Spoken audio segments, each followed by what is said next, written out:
Underdog daily with the Badge Bros here. We got ourselves a little night after the draft, a night after a whole bunch of puck and a whole bunch of hoops, a nice baseball slate there, some friends and family taking stuff down on the site. So many good things right now, but I'm overstimulated, Nez. I'm not going to lie, man. I'm overstimulated with how much good sports action there is, how much content there is, what's going down right now. I was out with friends last night watching, you got the draft over here. I got the hoops game over here. My eyes go back to the puck over here. I'm like, yo, who just homered in that game over there? Like, it's just like, it's all coming at me. And I really need today for us to just kind of like debrief, chill out a little bit, and all just be phone shitter bros again. And don't go all hardo on this. No post draft crazy analysis. We just got to chill the fuck out and draft with the fellas on the site. That's what I'm feeling today, Nez. Jeez, John, I didn't take you for a snowflake throwing out the overstimulated. Jeez, if I would have said that on the show, you would have been like fucking pussy. Like, what do you mean? It's true. Handle all the sports at once? Like that's a word I didn't expect to hear from you. That's gross. Oh man, I deserve it. You're correct. No, I get overstimulated all the time, and it is a very overstimulating time, especially if you're out with friends. You can't possibly take in everything all at once. No shot. Yeah. I was overstimulated last night. I don't know if you watched the Shipcast. You get 6 guys that are like disturbingly obsessed with the draft and football on a stream that love to talk.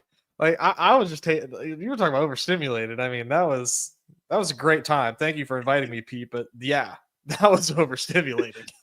I'm not gonna lie, I did drop a little joke in the Discord there last night, and I dropped it to you too, where I was like, I did come home at one point because I'm walking distance from like all these places and stuff like that. I came back home to check on the dog, and then I was like, you know what? Like Seahawks are up in like 2-3 picks. Maybe I'll click that link and jump on. And then I clicked on it, and there was already 6 in the booth, and shit was off the rails. And I was like, all right, you know what? I kept popping in and out on my phone there just to see what was going down with them and catch a little snippet here and there. But I saw that and I was like, nah, I ain't jumping into that fire right now. So brave of you to do so, Nez. Thank you for representing the brand. Maybe a good place to start there because I did not see your live reaction to what Steelers did there. Just, what were the vibes there for Steelers fan last night? I'm trusting what I'm hearing. Our good friend Hayden seems to be really down on Shedeur. So that seemed to be like the pick. It would have been like Shedeur if it was a quarterback. So I'm feeling okay about them not taking Shedeur and taking this D lineman who they apparently really like. People really like. Can be an impact player.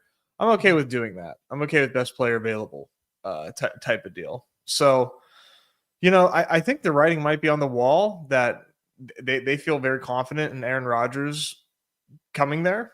Because otherwise, I mean, like, you taking Shug in the third, like, you really don't want to waste a third on that. You just signed DK Metcalf. Or are they trading Pickens? Like, right. What are we? Yeah. So there's a lot of ways this can break. Yeah, a lot of ways this can break. Actually, I want to ask you, what would you want them to do tonight with the they don't have the second, right? They don't have the second.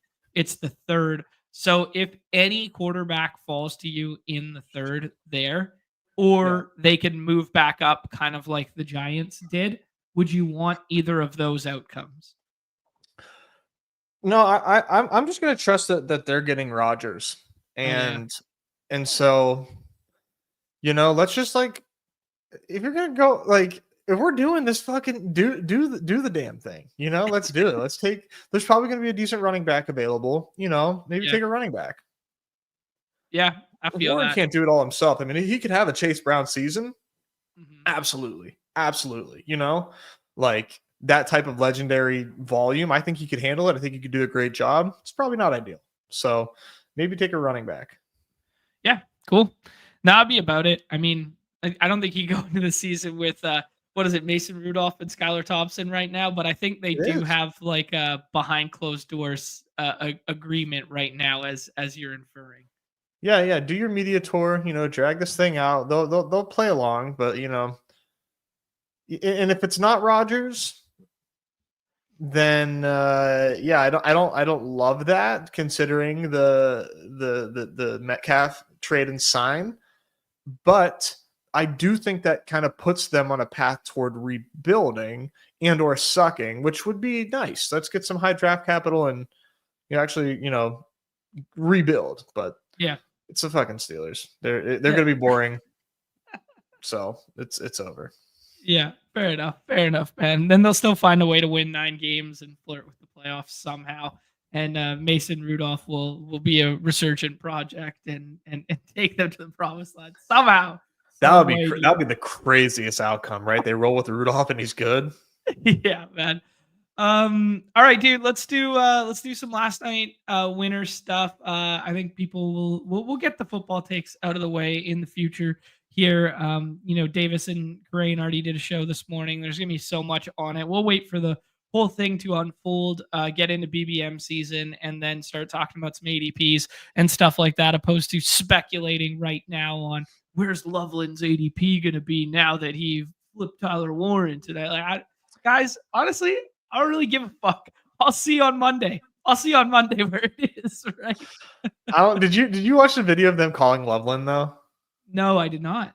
Inform me. Poles is already kind of like an interesting cat, very stoic, probably spectrum laden, I'm sure. Okay, sure. It was just kind of like lifeless in the draft room. First off, their draft room was like really dark, but I get it. You're watching a projector. And yeah, he just like, Colson, hey, you ready to be a Chicago Bear? Let's go, man. That's cool. I'm gonna put you on a coach now. Like it was just like it was lifeless. Like, and they just put it out. The social media team was like, yeah, this is it. Let's post this. That's Coach like Johnson was cool though. He was excited.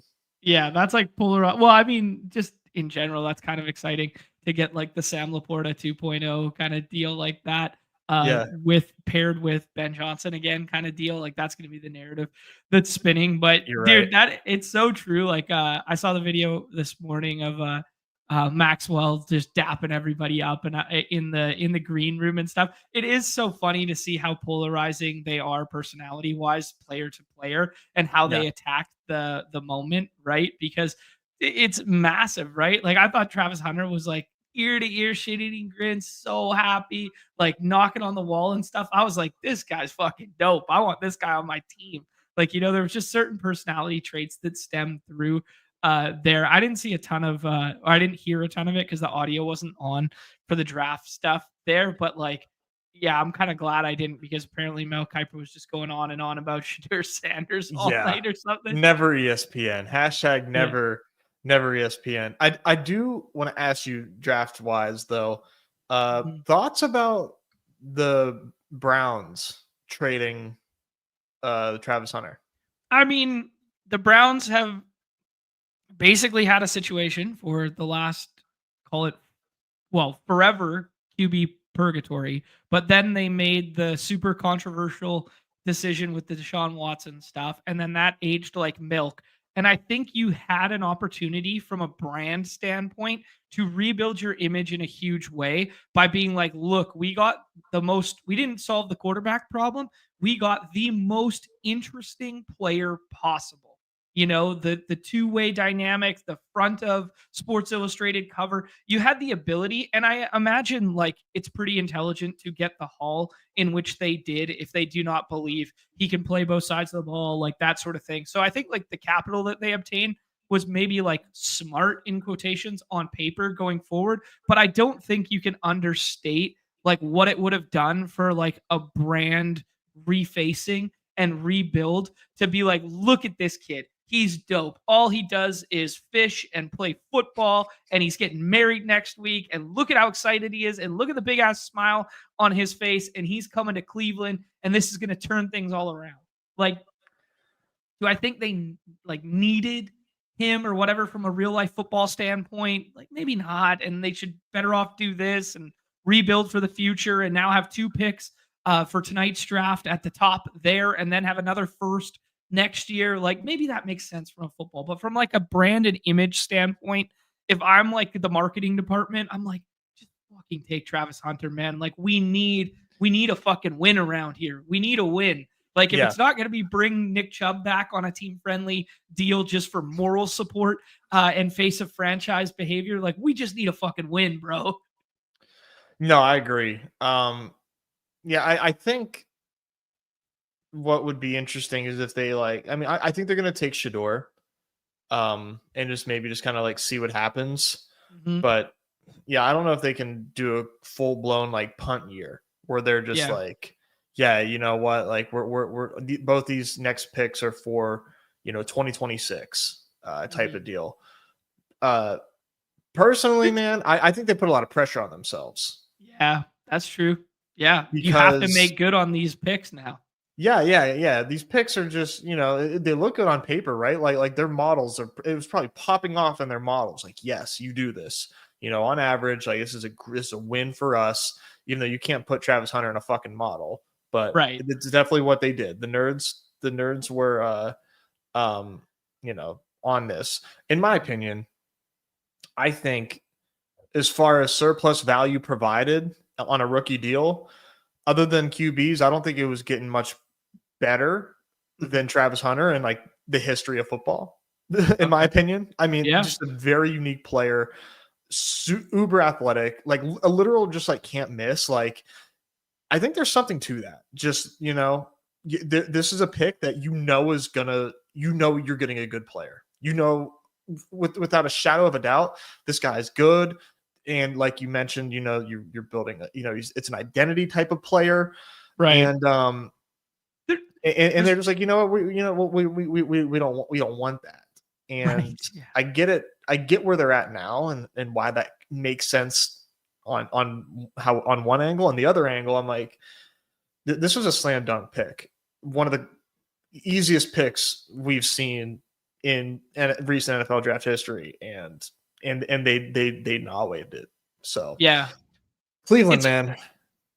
Well, there's also two other layers to that. It's also really interesting that they basically could have just had him and not traded away the pick and still had a shot at Cedar Sanders if that was your plan. So like this bringing up in the chat here, Sawdog Sportscast is like, yeah, man, they could have just like gotten away with just like not trading and got both still, right? Like, so there's that angle to it. The other angle to it is for a team that has been heavily scrutinized for so long for draft picks and decision making and front office decision making, like there was no faulting you if you just took Hunter. Like there was zero fault from anyone ever, even if he flopped and even if he only played one way, or even if like the nut low outcome happened, like there's no downside from an organizational standpoint. Mm-mm. Yeah. I mean, yeah. So I personally didn't like it, but yeah, if it works out, that's great. The nerds probably loved the trade gum. He was the first person to say the Browns are geniuses. That's fucking funny. That's funny. That's funny. Yeah, Jay also bringing up another point is that they also could trade away 33 tonight because they do still have 36 or vice versa, that sort of thing. If they don't, they should. Yeah, I think they should. Yeah, like after you do this, do it again.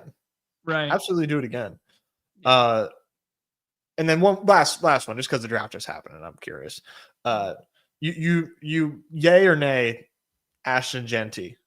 Because again, man, you got the nerds, of course, telling everybody, bad pick. Yeah, I mean, if you zoom out and you go, hey, we're a franchise that just moved its entire fan base to Vegas. We just built this big ass stadium. We now need to put a winning product on the field. We haven't been able to do so yet. We tried the Devontae Adams big splash. It didn't really work out for us. So we're going about it a new way. We're going Geno. We're going Pete Carroll. We're doing this sort of stuff. We're doing Max Crosby all over again. This sort of stuff. Like from like a business standpoint, it makes sense. From like the nerd spreadsheet, I don't think I would ever spend that kind of capital on a running back, even if he was even if Genty is Saquon Barkley, or maybe even better if that's possible. I don't think I would ever do that. Like he comes into the league with like 36 million guaranteed. It's just like bad allotment. So I am team nerd, especially in like a deep ass running back class where they could get someone on the back end of this second round right now and not like, Henderson, for instance, or whatever, But yeah. Anyways, yeah, I'd be team nerd. I love the angle of like this dude might just be like built so different, and I love like his Players Tribune, like just draft the guy you can't tackle and sign Yeah, it, whatever. But like got it. 30 plus million bucks for a running back at like the most replaceable position. I probably wouldn't ever, even if he was fucking prime Barry Sanders. Yeah. Yeah. Yeah, I do think that he's a difference maker. I think he's a needle mover. Yeah. And I think he's in that Travis Hunter realm of like you're getting a good player. Like no matter what, like are you winning the Super Bowl because you have Genty? Like no, not just because you have Genty, you're not a Super Bowl contender. There's no one that they could have drafted that you can say that about. And Right. is my rebuttal to that. I think he just immediately makes that offense like I think he makes that offense a lot better. Yeah. Like, Well, for sure he does. Yeah. I mean, yeah, absolutely he does. to me, that's kind of like where it begins and ends. Like, did he Yeah. immediately impact the team in a top 10 pick in a way that probably no other pick they could have made would or can? Yeah, maybe like from a hype standpoint, like Tet, and now you sell this like, oh, Gino and Ted, and we replaced the gone away. But I think Genty more so and more impactful. I think Genty's more impactful to their offense than Tet would be as an addition. For sure. So yeah. I was just playing devil's advocate for like a sell to your fan base narrative.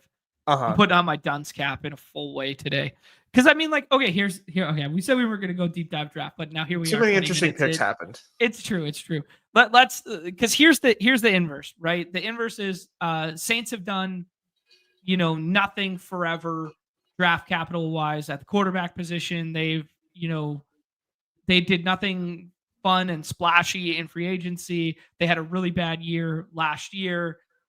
They might be without Chris Olave still. They just lost Derek Carr for who knows how long. Taysom Hill is now out the door. And they go, fan base, picking at number 9. There's all these sweet names on the board. We're going to take a tackle. Like, and there is some push-pull to, like, the dunce cap fandom side of things juxtaposed to the building good football teams versus the win now. Like, taking, like, Banks, is that probably, like, a good pick for the future? And this will solidify your O-line, and your O-line was a huge team need. Absolutely. But does it get like anybody jumping up and down to renew their season tickets? Like, no. Whereas Genty with the Raiders definitely does. So do you recoup some of that value in maybe like bad allotment of capital, as the nerds would say? Do you recoup that in jersey sales, tickets, etc., versus drafting Banks, right? So I will. I like the Saints pick. I like the way that they're doing it. I think there are just some teams that need to just build for the future. The Saints are big time one of them, because they've got like 5 years until they're fully out of their cap hell that they've been continuing to dig deeper and deeper into. Yeah. I mean, it is tough. It's a tough sell, but I think a lot of fans are getting smarter. I think that's definitely not true. Yeah, that's definitely not true. But I think like, a subset of fans that like hang out here, that hang out in the Shipcast, that hang out, like, there's a subset of fans that are getting, more intelligent, and that's becoming more widespread and talked about than just, the Stephen A. Smiths of the world screaming at their television, Lakers and five. Yeah. Like there's, You want to talk about missed? I know you want to replace Zach Martin for the Cowboys, and you want to build like that O-line stuff and address stuff later. Missed marketing opportunities. If the marketing department is making all the picks, Matthew Golden looked like a fucking swagzilla up there on stage yesterday, celebrating being on Green Bay in Green Bay. I think selling some Matthew Golden jerseys would have done pretty well for Jerry at pick 12. Oh man, he was looking clean, wasn't he? Oh my Yeah. lord. That's too bad, man. That's too bad. He could have gone drip for drip with CD, but that's over with. It's done now. Good pick by the Cowboys though, but yeah. Yeah, probably. Speaking of drip, man, people were clowning the shit out of Will Campbell's fit. Like, he's just a really awkward looking dude. Like, just his like body and his like physique and stuff. He's like quite awkward looking. But dude, I love him going green pinstripes on it. That's hilarious look. Hilarious look. That's how I want my offensive linemen to look. I want them Right. to not look aesthetically pleasing. Like, you need those are the O linemen you want. I want my O lineman to just be a goofy guy. Like, that's what you want. You can't have a swaggy offensive lineman, man. That just doesn't work. That's just not the way football is meant to be played. Let's save our guy Ben the hustle here. He's trying to zoom in on every screen and see what LP you got up there. What LP we working with today? We got Diamond Jubilee behind me. What is Diamond Jubilee? I have no idea. It's a record by Cindy Lee, and it's not on streaming because they're like anti-streaming. Okay. And they're based out of they're based in Canada. It's like one. I honestly don't know like a ton about the band because it's like a guy that like dresses as a girl. From let me see like where they're from. Just one of the best albums I've heard. Calgary guy dresses like a girl. Diamond Jubilee, Cindy Lee. Seriously, like one of like the best albums I've heard in a very long time. It's like 2 hours long. It's crazy long. But yeah, Pete really liked it too. I mentioned it to him, and I of course missed that he put it on his like music list that he made in one of his PO boxes. So good, real good record. I like buying my music because one day, John, we're not gonna be able to stream our music anymore, and everyone's gonna wish that they had their music somewhere in like tangible copies. Yeah. I'm a prepper in that regard when it comes to my music. My old man's got me covered on that front. He's got like a full storage locker of just like leftover vinyl because he's like awesome collector. So he's got like tons of stuff. But when he initially started collecting, he started collecting like that. Now he just collects kind of like more prominent stuff, like signed stuff and guitars and that sort of stuff. But he still has all the old stuff. But it's all like classic rock, and it's all like before I was born, like, his era, not, I'm not going to go in there and, find some Kendrick Lamar LP or something like that. No. All right, Nez, let's dive into last night there and dive into the hoop stuff as well for today. Let's do it. Got a special guest coming. Oh, there we go. Friday's guest. that time. Big Mellow season. This guy does not sleep. Shout out to the Wood, man. Wood is doing his thing. Wood did work in both sports last night. A solo shipper with a dupe train that was sneaking up on him behind there. You needed Cade in the first round there. You needed J-Dub in the second. Then you needed Scottie Pippen Jr. became really, really important once John Morant fell on his hip and left the game. And he was important before then, buddy. Do not erase as your SPJ. Yeah, it's true. He not wait him on stream. I'm sorry. Yeah, he stinks. But he decided to start scoring yesterday for some reason. Yeah, he had 12 points. To not miss shots. Yeah, he had 12 points in like the first quarter or something, and I was like, GG's me.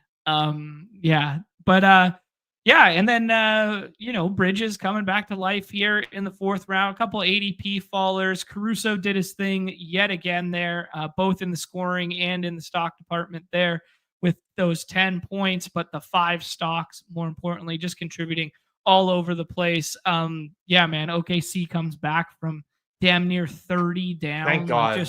incredible, man. Thank God they did, because I have a mega strong fade of OKC in the dance, and I need them to sweep. Need a sweep. Need a sweep. I'm also Yeah. I have more Celtics than I wish I did. Maybe I mean I think they're a great team, but in terms of advancing, they're going to be super tough to advance as well. Like even harder than OKC, obviously, given their injuries. But I'm mostly like a Cavs plus West guy right now. Okay. But yeah, If shout out to OKC. Complete the sweep, guys. if we get a chalk finals in the dance, like maybe like 2 live players, 3 live players potentially could matter for like certain teams.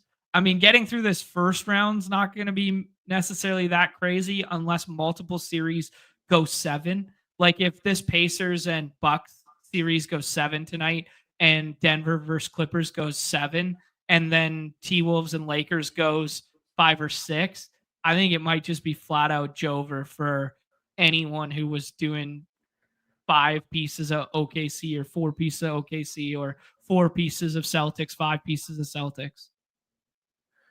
Yeah, I just I think maybe it's obvious. Playing the dance a little incorrectly, you know, this year. And maybe the changes and things get really gross next year.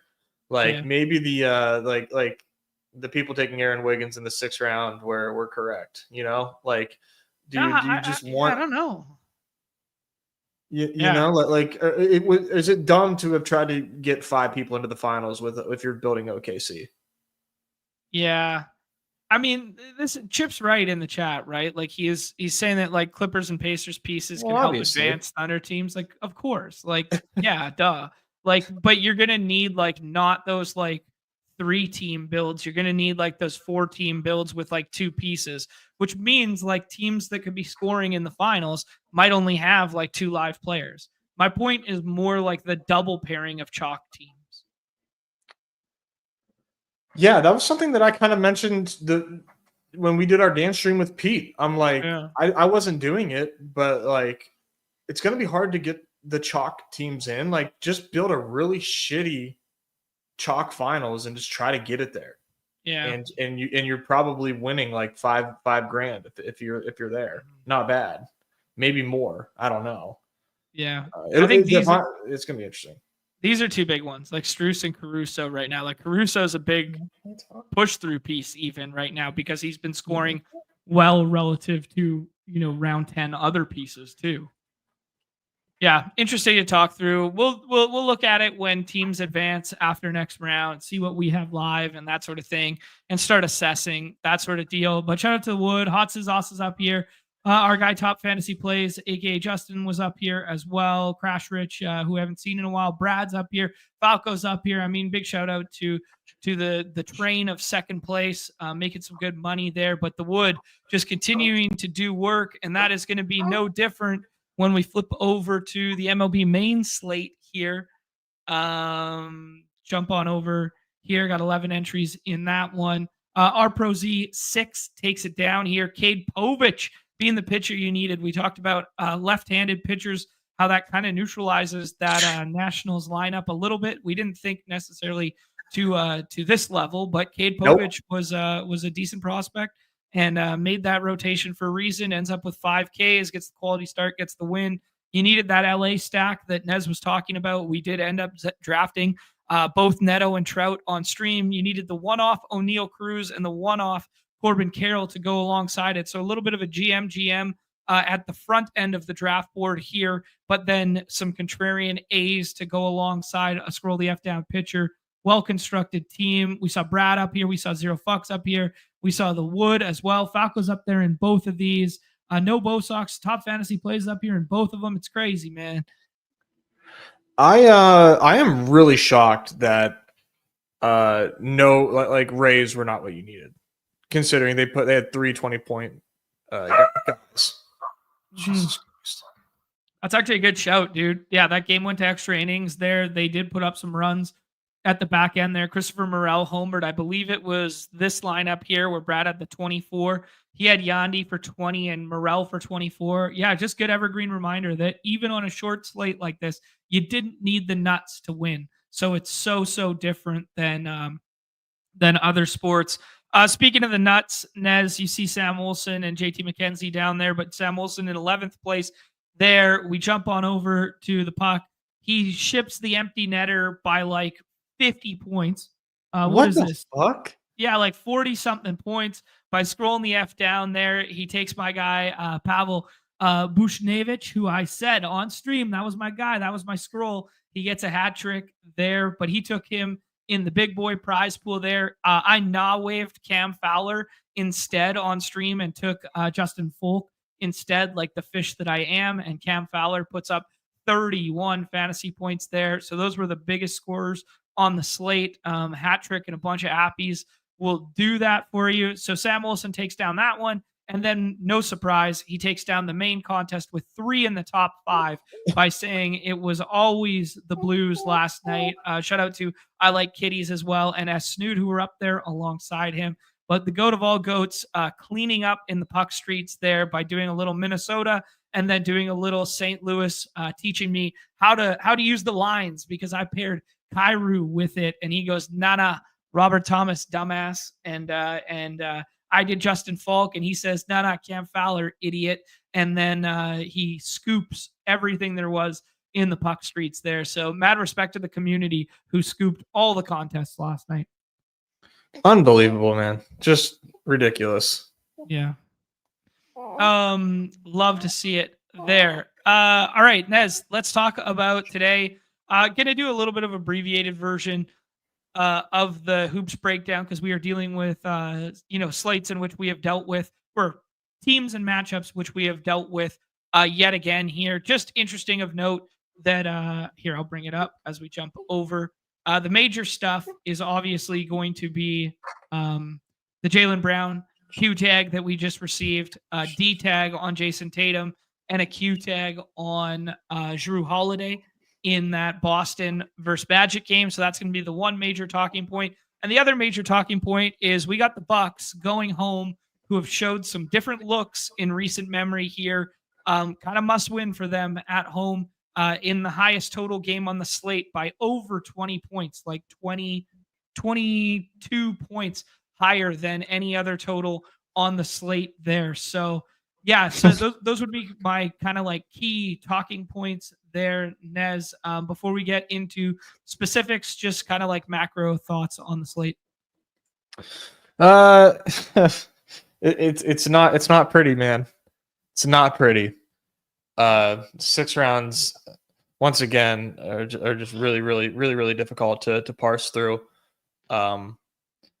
And yeah, I don't really have a lot of answers for tonight's slate, but I'm going back to the Porzingis well. I know that much. Okay. Yeah, so very interesting stuff when we'll do the game by game and talk about the Celtics. I mean, we can just start now. Very interesting stuff with the Celtics. Zinger took an elbow to the head, got patched up briefly, like just to stop the bleeding, made a couple free throws, and then ran to the locker room, got some stitches and that sort of thing. You could tell he's like 85%, 90% health wise right now.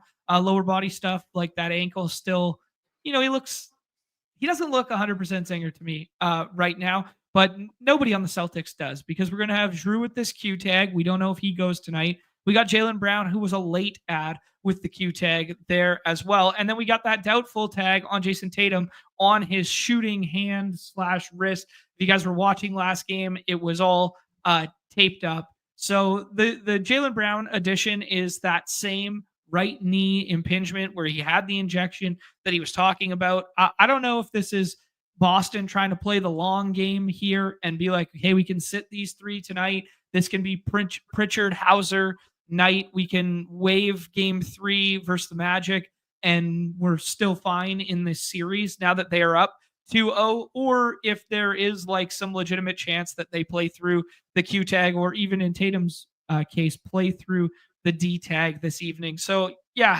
what are your thoughts on just Celtics in general? Yeah, like I said, I'm going Porzingis is my first Celtic off the board. Okay. I think Jalen Brown plays. Just Okay. just something that is just clearly an ailment for him. I mean, I just can't imagine he misses the playoffs, man. I mean, it's questionable. Doesn't like I'm going to need more than that to think that he sits. That said, like I said, I like Porzingis last time. I still like him here, knowing that Jalen Brown probably is not 100%. I mean, he's questionable. I mean, you're questionable in the playoffs late. You're definitely not 100% in my opinion. Um, I do not think Drew Holiday plays. Okay. So I've got Pritchard, like a very bullish rank on Pritchard right now. Pritchard Not or ahead of White White, this but evening. like Okay. yeah. But I've got Pritchard pretty high up in my ranks. Okay. Who does this bring in from the sixth round right now? I think the easy answer would probably be Sam Hauser. And Yeah, I haven't seen anyone draft him this morning, which I thought was a mistake. I almost did it in my small sample there, but I had a couple fallers in the room that I preferred. But yeah, this thoughts on who comes into play at the back end of draft boards now. If we're playing, as at least one of these guys is out tonight, if not two in your iteration here with Holiday and Tatum. If we're playing it that way, should we be taking Cornette, Hauser, Torrey Craig in the sixth? yeah. I have no clue. I think Hauser is probably my best answer here. Um, but yeah, it's really difficult. I will say, I think Holiday is falling still. Mm-hmm. Probably like a really, really, really good pick. In the off chance he's out and we get the Tatum questionable. Okay, interesting. So giving yourself swap options if Tatum's status changes. I mean, crazier shit's happened. Yeah, no, for sure. Yeah, I agree with you there. I like some part of me tonight is just like Celtics have longer views than winning tonight, and some part of me is just like all three sit. Ooh. It's bro science, but it's like, hey man, we're deep enough. We got 12 plus bodies on the roster. Let's just, we're not even waving the white flag. We think the Magic kind of suck, and we can just go ahead and, wave this game and go at it again when we have home court in the future here. Yeah, it seems like that's what they might be forced to do, you know? Um, yeah, I think I agree with Chip here. More or less just like I'd probably take McConnell over anybody that, That's that is why I didn't available. take Sam Hauser's, because I took McConnell there. A couple good nuggets in the chat here. Big Fungi saying, I can't see Missoula just giving one to the Magic after the blood comments. That's true. That's true. Very classic Missoula quote there with the blood stuff. Yeah, that was Um, so sick. uh, our guy now Ricky saying that Brown looked bad after game two, limping, grimacing. He played very well. He played very well for sure, but that's just good to note there. But I am kind of in the same camp as Chip here. Just draft all Pacers and Bucks and profit.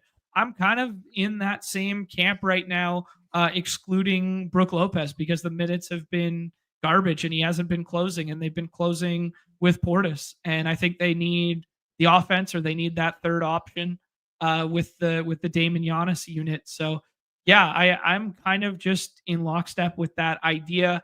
I do think taking some pushing up Pritchard, if you think the other guys sit, feels fine, feels good, feels like 32 minutes as like a floor kind of thing with lead handling would be amazing. So the Zinger, Horford, that starting four, and then just lumping in a little bit of Sam Hauser and Luke Cornett, because they'll both see an uptick in minutes, and most likely Sam Hauser would jump into the starting unit in my estimation. So I do think that's fine just in general.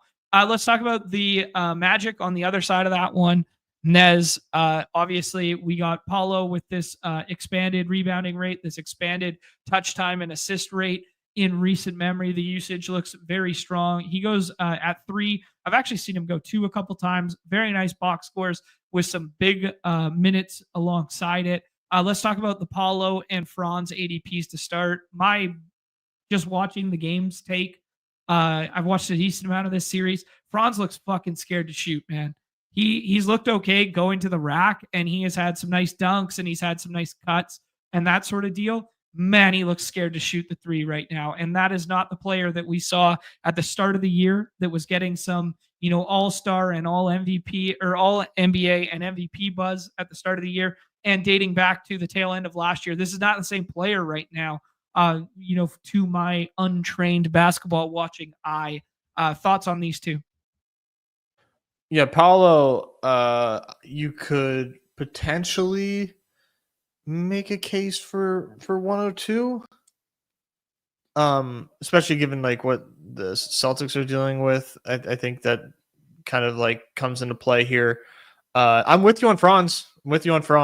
I am taking Luka too, but just wanted to give you a plus one on that. No, I have Porzingis over Franz right now. And I'm not doing Dame over Franz, but I don't think it's crazy. Mm-hmm. Dame's my favorite out of those three, for what it's worth. I like Porzingis over. Is that the part of the three? Yeah, Porzingis is my favorite there. Okay. Yeah. Cool. Let's scroll down a little bit to Orlando stuff here. I mean, KCP getting all the minutes in the world, but he's useless. Wendell Carter Jr. splitting that 5, but the majority share of it alongside John Isaac, who left last game there for a minute. So he didn't have as high a minute total as we'd anticipate, but 32 for Wendell Carter Jr. I don't know, man. He seems like just like such a middling, like it feels like taking Hartenstein, it's like, it just feels so floory and safe in the middle rounds that like, yeah, maybe if 36 is all you need in round 4, he's the guy you need. But like, he's just one of those guys that I'm like, I'm just chasing the Pritchard ceiling over him today in that range. I mean, he goes ahead now, but just in theory. Yeah. All three, like Gobert, Jay McDaniels, Nasrigo over Wendell Carter Jr. Nembhard goes over Wendell Carter Jr. I've got Horford over Wendell Carter Jr. I like that. Yeah, I would probably I got Horford over him, and that's it. I don't have him over like Rui. Okay, that sounds good to me. Yeah, but it just is what it is, right? Like with the players, unless you got a hunch that like Naismith is like going off tonight or something, or maybe Dante. You think it's Dante night? Yeah, that's a hell of a reach, but yeah. KCP. I mean, it kind of feels a little bit like Lou Dort from last night. It feels a little bit like who else did I comp him to the other night before that? Moses Moody. It feels exactly like this same situation where it's like, do you want the minutes? Great. He's a 0.5, 0.6 fantasy point per minute guy. And sometimes that breaks to be 22 fantasy points. Sometimes that's 8 fantasy points. I'm not excited to take KCP ever. And I just kind of wave him in this range. And I'd rather take, a 6th round dart on Anthony Black or Cole Anthony Black, probably, separating a little bit there, or John Isaac in the last round. I'd rather take a shot on some ceiling guys like that than ever drafting KCP. Yeah, I don't know what to do with those 2 Magic guys that you mentioned. Or 3, I guess. But I do like Benny Math and TJ McConnell over him for sure. Okay. From the other game. Yeah, so in that same range, there's still targets you prefer over KCP. Yeah, I'm with you on not liking him for sure. Okay. Like his ceiling's like 28 fantasy points. Yeah. Ghost AF recycling a classic narrative that we love to joke about around here. Role players play better at home. Shot falls better. The rim's a little looser at home for guys like KCP. It's a great narrative. It's a great narrative. All right, Nez, let's move on to what we are both kind of dubbing the marquee matchup of the night here, where the Bucks are kind of in a must-win state here, dropping 2 on the road. They did show some signs of life at the tail end of last game, cutting it to like 2 or 3. But then they still inevitably lost by, I think, like 10 or something like that in that Pacers Bucks game. But Bucks as 5-point favorites at home with the highest implied team total, or sorry, implied game total on the slate, that 229.5, 22 points higher than anything else on the slate, which is, pushing our love in the direction of auxiliary players from this game, especially in the 6th round there. But the price tags are pretty substantial. Obviously, Giannis goes 1, Hallie goes in the top 6 or 7 there. Dame gets in that same range there. So let's just talk about maybe the Bucks side first. I alluded to the fact that Brook Lopez has not been closing the first 2 games, whether that's because they want to just play a little bit smaller, because you can play smaller against a Miles Turner type at the 5 comparative to, dealing with Joker or Zubac or those kind of like big ass dudes. But yeah, just thoughts on this one in general. Yeah, it's clearly like the game you want to get to. But like you said, they're priced up. I would consider, like, you talk about role players at home here. I would probably get some Gary Trent Jr. in my life in a big way. 35 and 35.5 ADP. He's playing big minutes, and there's just a chance that he can give you 28, maybe even 30. That it's a stretch. It's a stretch, but he's playing big minutes against Indiana in a playoff game. I mean, I just think you could do worse at a guy that's not taken hardly at all, Yeah, like with the current iteration of the Bucks right now, like how different is he from like drafting Kuz right now? Like truly. I mean, is he better than drafting Kuz? Because Kuz goes every time. Yeah, true. Yeah, if we factor in like the ownership factor, then potentially, yeah. What about him versus like Kevin Porter Jr. or like AJ Green, who could fill it up from 3? I think the minutes are safest with Gary Trent, but like just thoughts on like that 3. I would go Trent, then Porter, then Green. Okay. Do they trust Kevin Porter to play real basketball in the playoffs? Like, I don't think so. Yeah, I mean, I think it's basically like now that Dame's back, it's like pure backup. We need scoring from the second unit type stuff, right? Yeah. It's not like, we need showstopper minutes here. They'd rather just have Dame out there as much as Dame can handle. Yeah, I don't like Kevin Porter today. Yeah, which is like weird to say because we love the auxiliary pieces, and normally he's like a guy that, like, from a rates perspective, it's like, oh yeah, man, he could just get home so much faster than so many other guys. But like, it's crazy discouraging when we only saw 15 minutes and it's purely just backup handling role. Like that's all it is. There's no overlap with him and Dame. There's no, yeah. Yeah, I'm probably just gonna gnaw wave KPJ. Cool.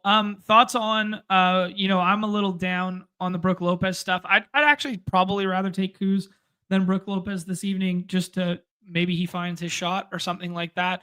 But thoughts on this Bobby Portis ADP? It's good. I mean, it makes sense. They need him in a really big way. So yeah, I'm taking him at ADP. I've got him. Do I have him ahead of anybody even? Do I even have him higher? No, I do have him behind Miles Turner right now, but yeah, no, it's good. It's not rich. Like it makes sense. Yeah, let me go bear case on it and just ask you a question. With the minutes we've seen from Portis and Trent, it's all been because they're trailing, and then they close small because they're trailing and they're chasing points.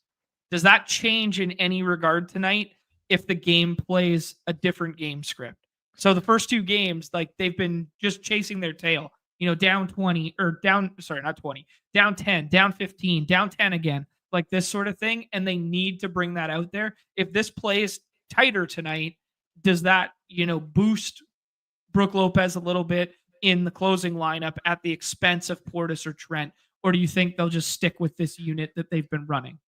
Oh, well, I mean, I don't think it changes much, Okay. to be honest. All right. Cool. That's all I want to Yeah. ask. Okay.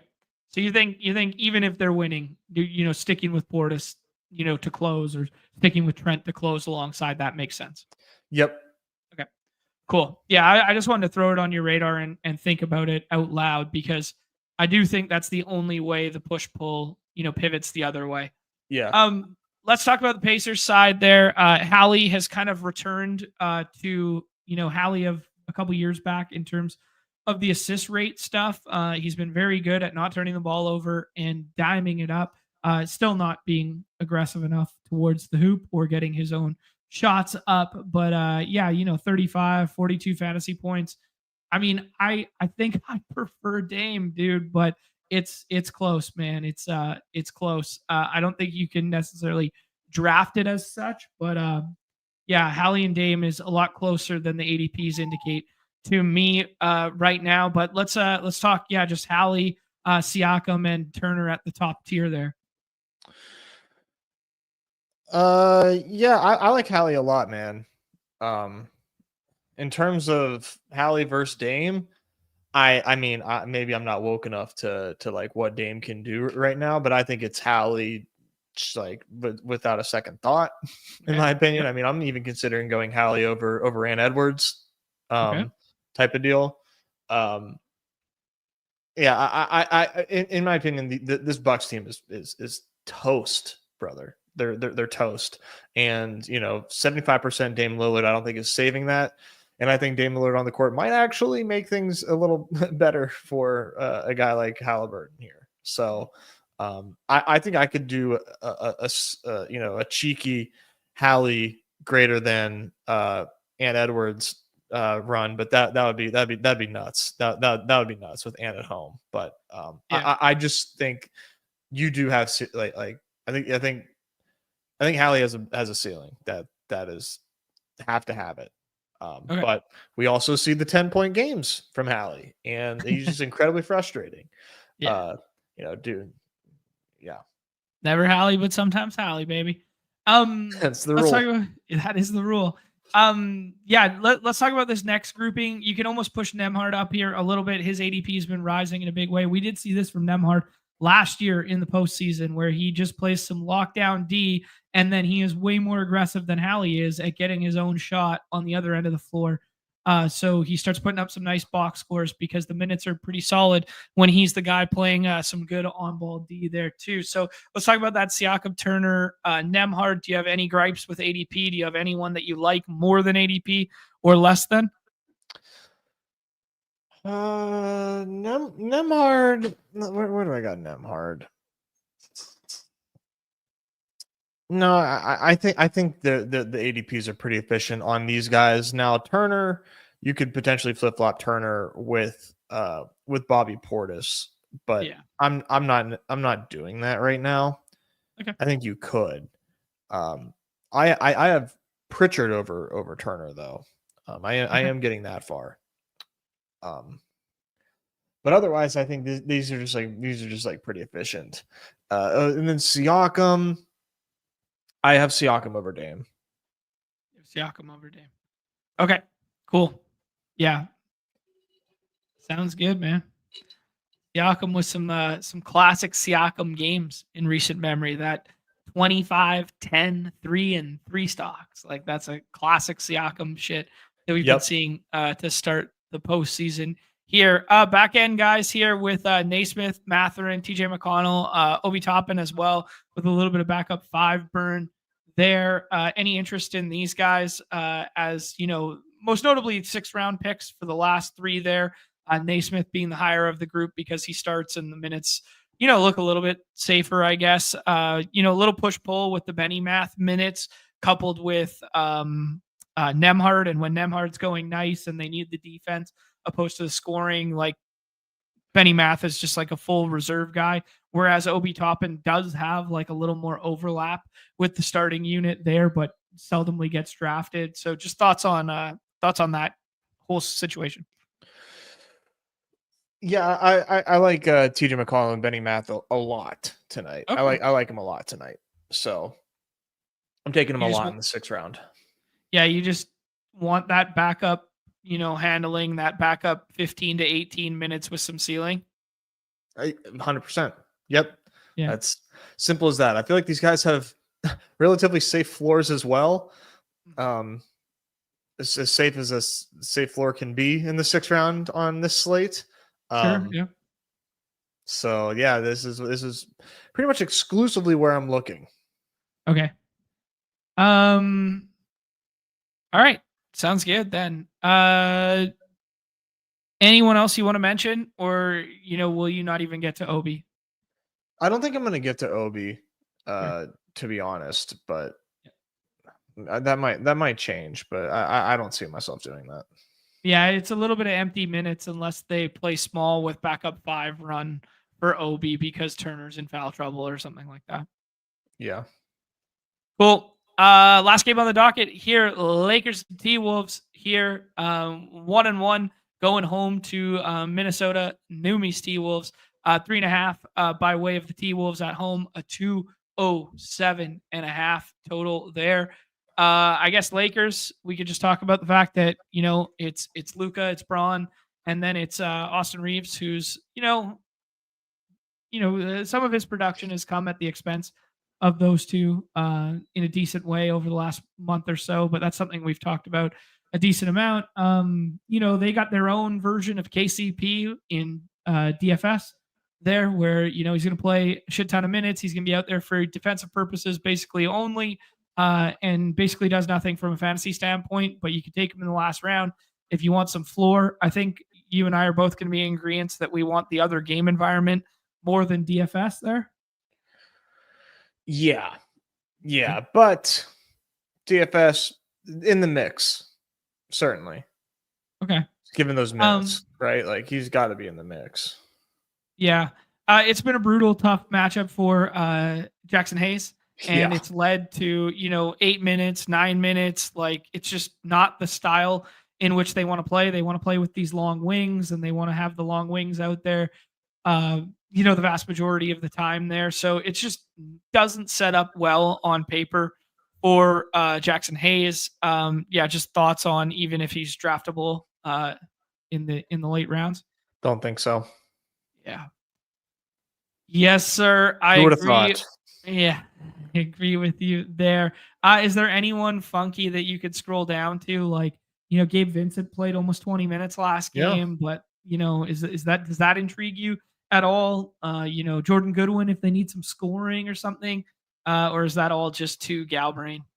No, when you got these Pacers available, and yeah, I just don't think it's necessary.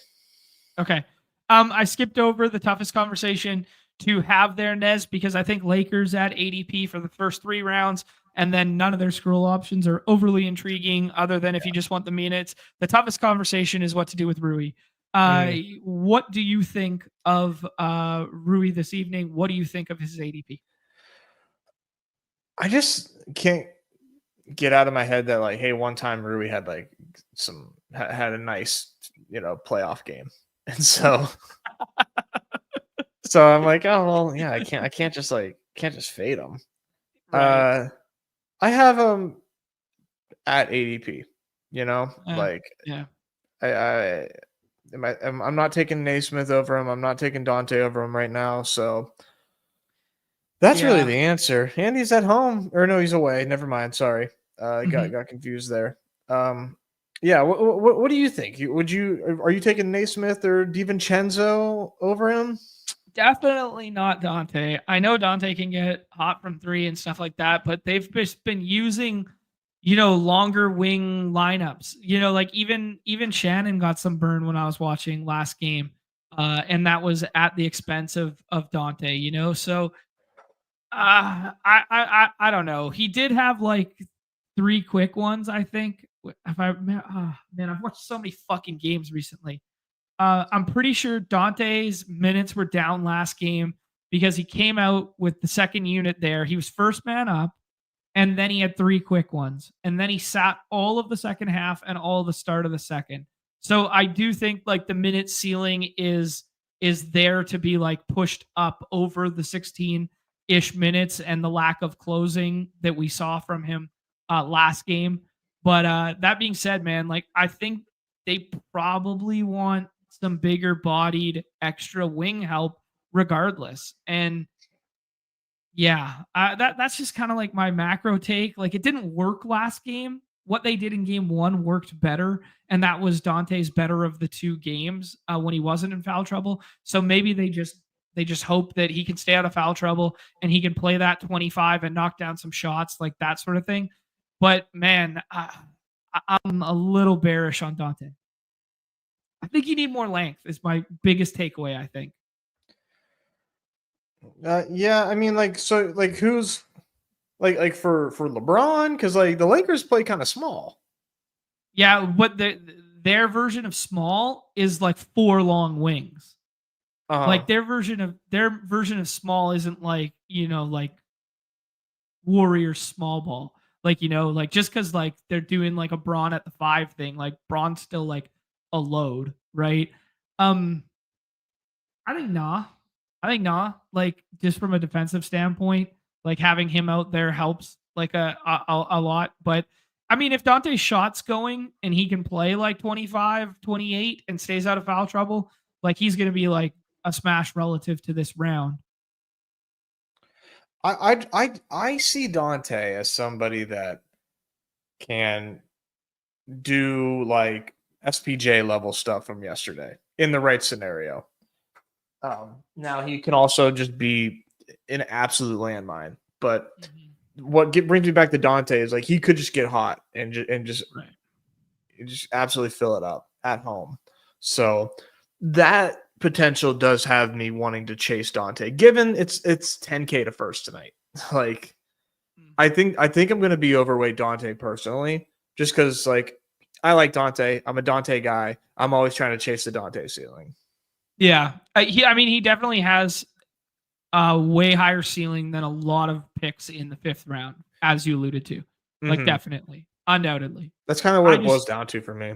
Yeah, my mindset from like a real life basketball standpoint was like, I think they want like Nah on the floor like a little bit more than they've been getting, and I thought that looked good in game 2, despite them winning game 1 and not winning game 2, kind of thing. But yeah, man, if you get 25 to 28 minutes of Dante and he's knocking his shot, he's gonna mop the floor with the Naismiths of the world and the Brook Lopez 24-minute version, that sort of deal in that 4th, 5th round. Yeah, I do worry about Nah, eating into those minutes for sure. That's definitely my worry. Yeah. Why am I putting in Memphis? Anybody else that you want to talk about on Minnesota? You did have kind of like a bearish Ant take there, where you think Hallie is, closer to that tier than Ant is standing alone. I don't even know if I believe that. Fair enough. Well, let's talk about the middle tier. That's like way harder to parse through there, with like Randall, Gobert, and Jaden McDaniels. Like this and Naz Reid, they're all in this like little bucket here. How many of them is too many on one team? Because 2 of them get paired together quite frequently on the right-hand side of the board there with the 105 and 106 pick. So how many of those is too many on one team, especially if you've drafted Ant in the first round? And which of these would be your, favorite to least favorite? Yeah, I think you just kind of have to pair them. I have trouble finding better picks than those 2 at those turns that you're referencing. That said, man, I'm McDaniels over Gobert. Back-to-back games of just no offensive usage for Gobert after coming like right before the playoffs started. Gobert was on an absolute warpath, and now it just has not been the same. And I think that is not likely to change much here. And Jaden McDaniels is a fucking riser. I mean, every playoffs he just turns on this new level that doesn't seem possible. And I like guys like that. So I'm going Jaden McDaniels, playoff riser, certified. Cool. Yeah, I mean, he's playing big time minutes. We know what he does on the defensive end for this team. On ball stuff. he's in that same neighborhood of Ant and Randall, where it's like they just play 38 a night, basically. Yeah, he's playing a ton of minutes because he kind of has to. Yeah, good UW boy, baby. He's a dog. He's literally a dog. Husky. Yeah, right. Can you get to 20 minutes of Mike Connolly in the last round, or is it just empty minutes, kind of like KCP? Or can you get to Nah as like a push-pull off of taking some of Dante's minutes away, taking some of Mike Connolly's minutes away? Any interest in those guys? I don't think they're bad picks. Okay. Yeah, no, I think Nah's going to get decent minutes, and Conley's pretty empty, but I think he plays enough that it's not the worst pick that you can make. Yeah, like we're not going to get any like big ass ceiling from the back end here, but like you could get like quality role player bullshit of 25 minutes, poor man's Alex Caruso stuff. Yeah. Not in terms of real life basketball contributions, but more just in terms of what the fantasy box score could look like if you get a couple steals and you get 8 points and a couple other auxiliary stats. Right. Cool. Let's hop in. Let's just rip drafts from here on out, Nez, and see what they all look like. Let's go.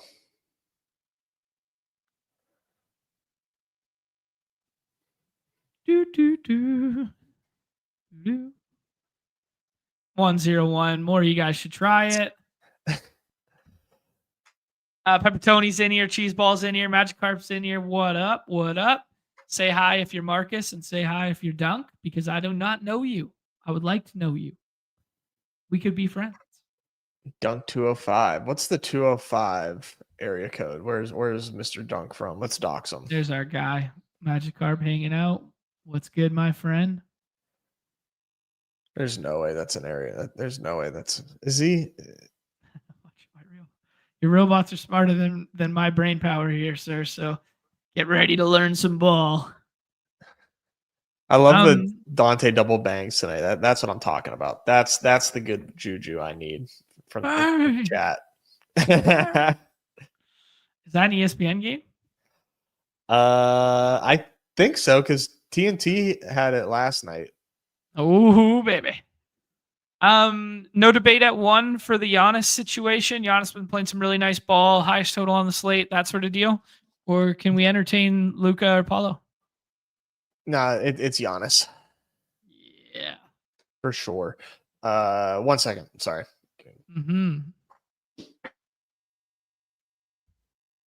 Giannis. Man, the Bucks need this game in a big way tonight. My dance bags need this game in a big way. Henny rolling through with some alpha, the 205 area code. Central and Western Bama, roll damn Tad. Birmingham and Tuscaloosa. Speaking of Bama, Talladega this weekend. Don't miss it. Don't miss it. I'd love to go to Dega one year. Dega and Daytona are bucket list ones for me. That the racing isn't my favorite, but stylistically, the racing isn't my favorite. But I'd love to just go for the spectacle. A couple concerts on the infield there. Be pretty cool. Jaylen Brown with the Q tag not falling in this room. Goes at 6 there. I did see, I did a couple drafts earlier. I did see him falling, back to 10 in some of the rooms there. I'm a little more skittish on it than Nez is. GA, my dance bags were cooked before they started, my friend. I was Galbrain flipping the board around. We see Zinger get pushed up in this iteration. What else we got? Dame. Man, that Luka plus Dame start, that looks like the fucking nuts to me. That looks like the absolute nuts. Man, this spot sucks with Giannis. I would take Luka plus Dame over this every single time. I think Derek White, he pushes up a little bit in the instance that Holiday and or Tatum and or Jaylen Brown don't play this evening. So I think Derek White's fine and fun. I guess there's a tier break here with Randall. Randall's been playing well. thus far. I think if I was going to bring up a player over this tier, it'd be Bobby Portis or Peyton Pritchard. I don't really like Austin Reeves tonight. I don't really like Miles Turner in general. But I think we just got to play the hits here a little bit. But man, that Dame Luka start, that's a chef's kiss. Give me Dame over Siakam all fucking night tonight. We'll see. Yeah. I like this shout from Ricky. I mean, I'd rather wait for the Q tags to do this because I think it'll still be available if the Q tags break the wrong way or break the right way. I think it'll still be available, but Giannis Portis plus Peyton Pritchard is fun. Like, that's a nutty one. Yeah, John is not beating the chalk dunk allegations. Maybe no shot. Just give it time, boys. Give it time. Anything can happen with this draft. Damn, Reboot got some Giannis KP teams. Some Giannis plus teams would be nice. Enjoy your 18 minutes of Zinger, baby. 28. He doesn't look right to me.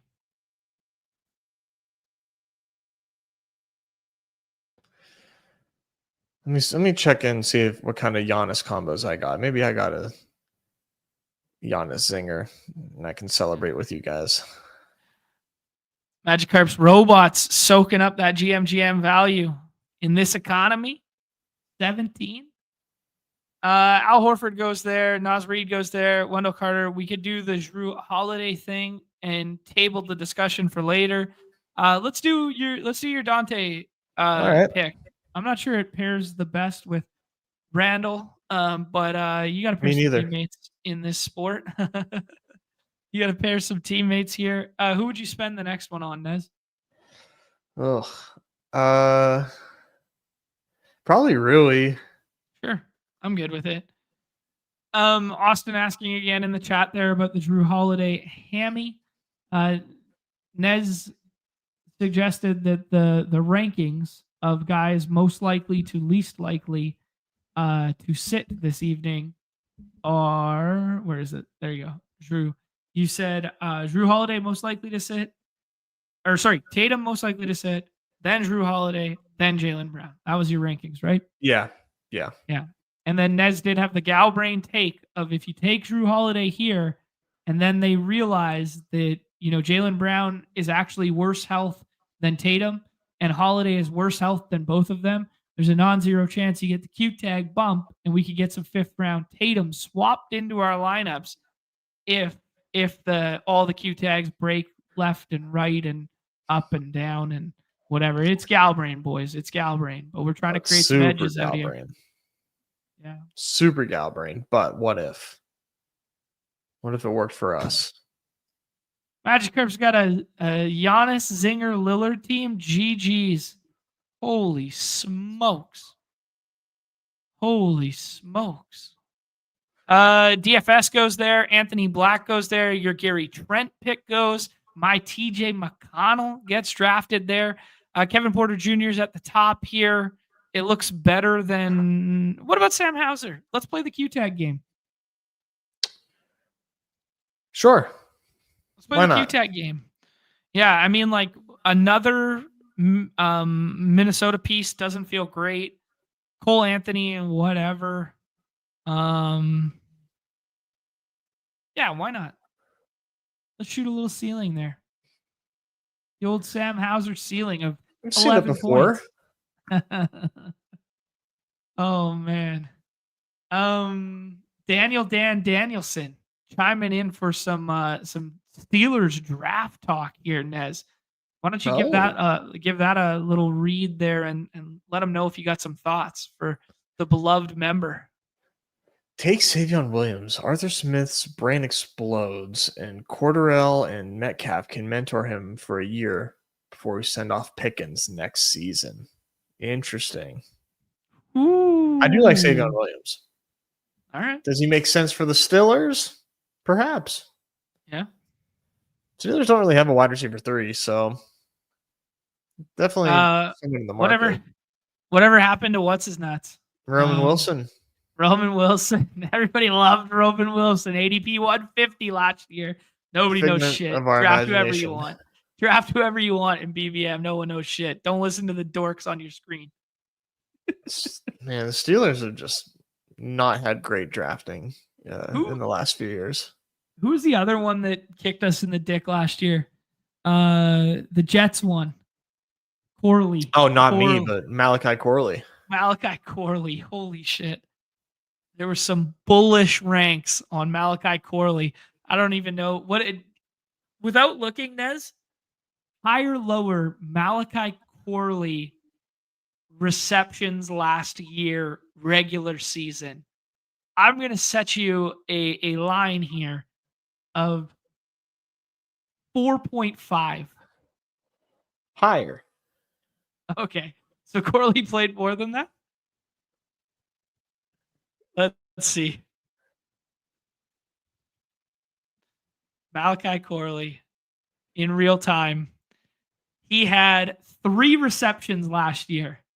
BBM 16th round pick, 3 receptions last year. Love to see it. Yikes. Paulo Nez? Yes, sir. I do think that I prefer Paulo to Braun in a decent way. Oh, yeah. Thanks for clarifying regular season. It was important. She did, didn't she? He only had 3.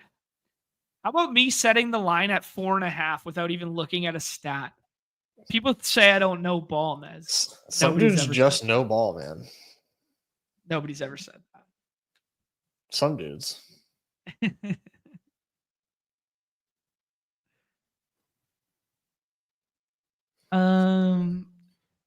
Magikarp says Corley had that great game where he fumbled at the 1 because he celebrated early and then Rogers put him in the doghouse. I forgot about that.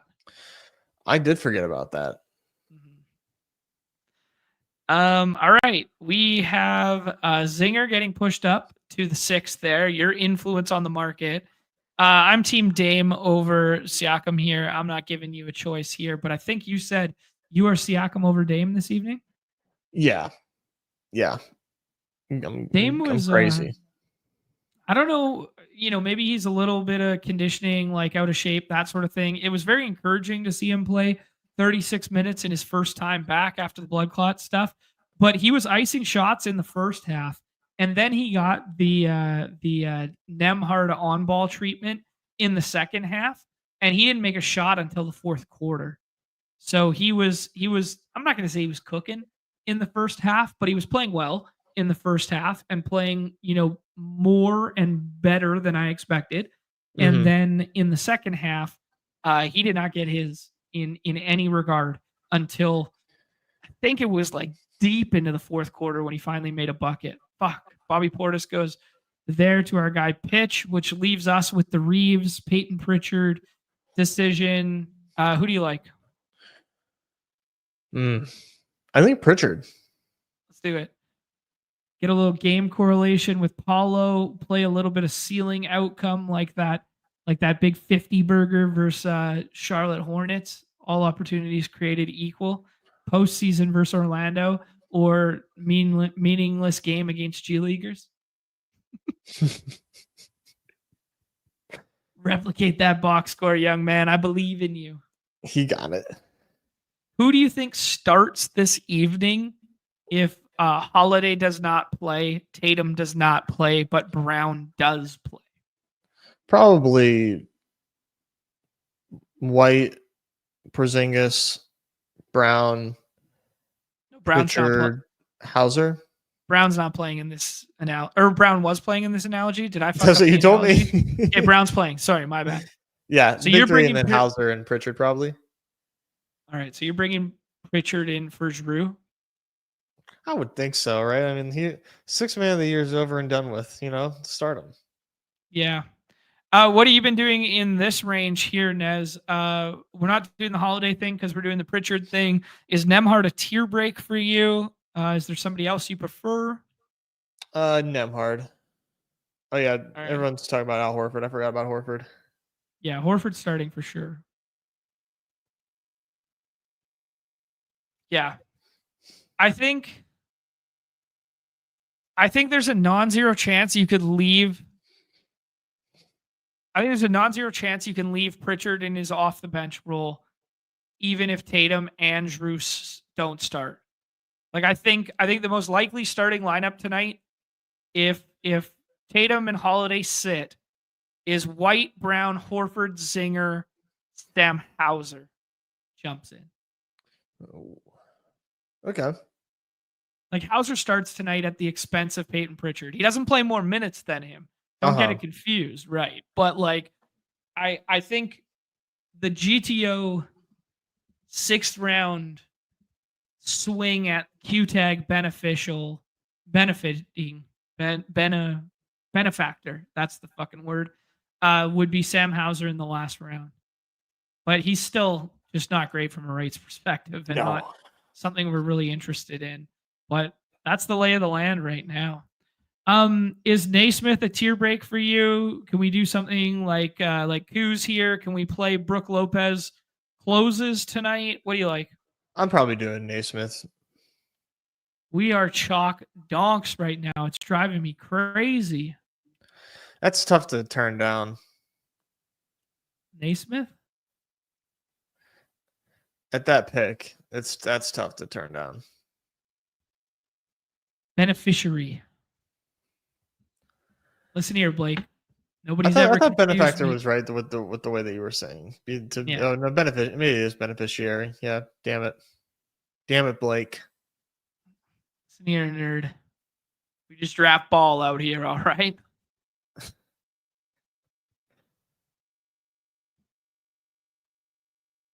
Be beneficiary if you went outside and put your hand in the dirt and felt a little ball before this slate, buddy. Yeah. Spartans taking DFS at 33. KCP. TJ McConnell goes, so we cannot have any fun in this draft. Anthony Black would be the chalk selection. We could do some scrolling. Let's do Hauser, man. Hauser, because we already did the Pritchard thing. You know, Hauser and Pritchard both play big minutes. Another Hauser pick tonight. Fuck yeah. I'm bored, man. I don't want to pick all these stupid picks that everybody else picks. These guys all uploading picks nobody's taking. They're all uploading their ETR. They're drafting till 1:30. Then they're gonna get their unabated ranks. Then they're gonna draft off unabated. Then they're gonna blend them. Then and nobody's gonna click the fun plays. So Sam Hauser makes 3 threes tonight. Let's go. There you go. Yeah, take those stupid picks instead. I believe Sam Hauser is the stupid pick, but I love your spirit. There we go, man. Stay off by Hauser. There you go. Mathology's a ball knower. Hand on the court right now, dude. All right, Nez. Let's jump in the baseball streets here. Let's talk about baseball kind of on the fly while we do so. I'm just in the mood to draft. I think it's a very fun slate here. It's a 12 gamer, which means here I'll just bring it up for ease of talking to start. This Cubs Phillies game is not on the slate. This Tigers O's game is not on the slate, and Nats and Mets is not on the slate here. So the slate starts at this 4:10 my time, 4:05 I guess time my time, 7:05 Eastern. There we have 12 games on the docket. The chalk has been formulating around Coors Field, in particular the Reds in a big way. You have 2 Reds going in the first round right now. We just got a Jimmy Butler Q tag for Saturday, if that impacts anybody's decision makings in the future here. We have some very strong pitching on the slate. We have a very fun matchup between Paul Skeens and Yamamoto in the evening at Dodger Stadium. There, Athletics looking very chalky-esque as well, getting drafted a vast majority of the time there. Reds and Athletics, there's some very good bats, just like talented baseball players who are in bad spots this evening, who by that logic have lower ADPs than they normally would, aka Shohei Ohtani, aka Fernando Tatis Jr., some of these types of players. Corbin Carroll was another one because it's lefty against Chris Sale. So yeah, some tough spots for some good hitters, and then we have some very glaring, obvious chalk as of right now. Thoughts on the slate? Yeah, it's a fun slate to get off course. I think with all the options to choose from and the low ownership on them, it's a fun slate to get off course. But also, Austin Hayes is like buried, and they're going up against Ryan Feltner, and man, Hayes is off to a hell of a start. The So I want to take Austin killer. Hayes. Yeah. I did two drafts this morning. I took Austin Hayes in both of them. I was a chalk donk there. I was trying to play a little bit of contrarian reds alongside contrarian A's. That was kind of my early morning approach there. But I think that's going to be a lot of intelligent people's approach to this slate, Nez. So where are some spots in which we can get different and lap the field? Well, I mean, it's not different because it's chalky, but I do like Shohei tonight against Skeens. Okay. Skeens is kind of pitching interestingly. It's like he's not trying to strike people out quite as much, and the velo isn't quite as high as it was last season. So I'm not sure if he's just kind of pacing himself or what. But I'll take Yeah, like Shohei in that matchup. he's trying to ramp up a little bit more. Get to that 200 inning threshold. You mean playing What the it long seems game? like. Yeah. Yeah. Just to correct. Sorry. The Oh, Freeland, sorry. not Feltner. Easily confused lefties. Otani is going not at one, but he is going deep. He is going like 12, 11, 15, something like that was his ADP this morning. I can jump back to the site and we can check that out. Yeah, if you want to get overweight, basically anyone that is not Coors or Aaron Judge today, you have the ability to do so. And Otani has a 12 ADP, which is rare. Yeah, very rare. I think that Yoshi definitely is like ADP 2. Judge, no doubt, ADP 1 at home. Um, Vlad up here, I wish Vlad wasn't as high in Yeah, ADP me too. considering like the recency bias. Normally, you don't see that as much. But because he's going against Carrasco in Yankee Stadium, I kind of like that as like a one off. Yeah, Um, Yankee Stadium's interesting today because you have two, professional right-handed pitchers, but none of which are pitching well to start this year, and or neither of which are pitching well to start this year, and neither of which are missing bats. And that's like the big thing is if you make contact with any form of power in that yard, that shit can fly. So both Yankees and Blue Jays look like good stacks today, but the field feels that way too. Yeah, man, all the chalk looks like good chalk today. yeah, I know. So with 12-game slates, though, there's a lot of ways to kind of mix and match and get different here. I think Braves seem pretty interesting going up against Gallon. No one's really taken them. Okay. Just big ceiling with that Atlanta stack. That has me kind of intrigued. A ton of good pitching options. So like I can understand, like pushing off pitching, and maybe not doing Yoshi at 2. But I just think that Yoshi's going to demolish the Pirates. So that feels right. But like, man, there's a lot of really good pitching. Like Shane Baz at San Diego today. San Diego been kind of gettable lately. That feels just like fantastic. Yeah, really low Uh, strikeout rate team though. yeah, I mean Reese Olson just like dad dicked them. So That's I true. mean, That's true. That is true. and Baz he did not have a great game against the Yankees, but before that he was cruising. Yeah. Um, Uh, to kind of like summarize the macro here, Nez, before going like full pitcher by pitcher. Athletics look like good chalk to you, yay or nay?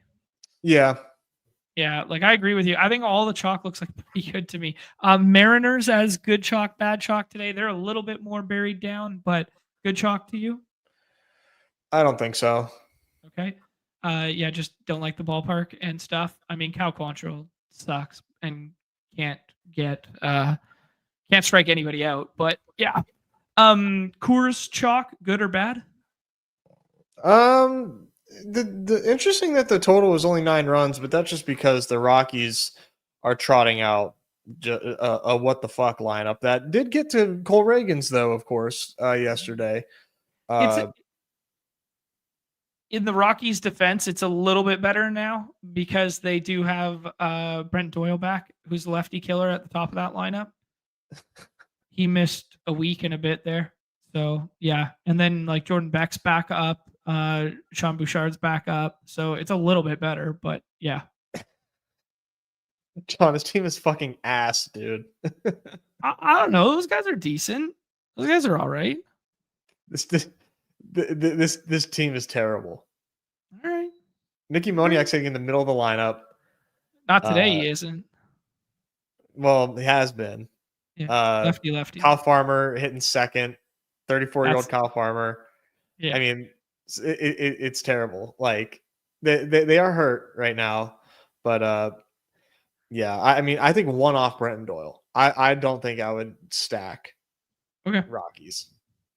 Yeah, it checks out. I mean, like every team that I'm looking at on like all my different sheets and combined, like everyone is between like 4 and like 5 implied run total. Like it's just one of those slates where it's like even like the good spots are like not insanely good. Like the Reds are getting drafted as if they have like a 6.5 or a 7 run total. Like they don't.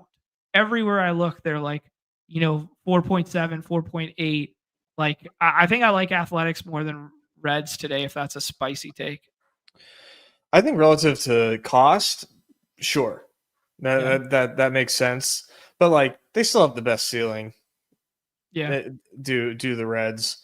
I think you can probably look at the Yankees as a stack and go and take them over Cincy. I mean, I'm always a fan of like fading cores because everybody just like gravitates to it so hard. But there's no probably better offense in baseball than home Yankees right now. I mean, it's night and day.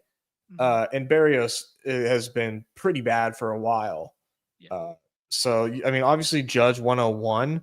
For some reason, Paul Goldschmidt is Yankee 2 today. I mean, I get it. Goldschmidt's not been terrible, but like, why is Ben Rice not like Yankee 2? Why is Jazz, who is like finally heating back up?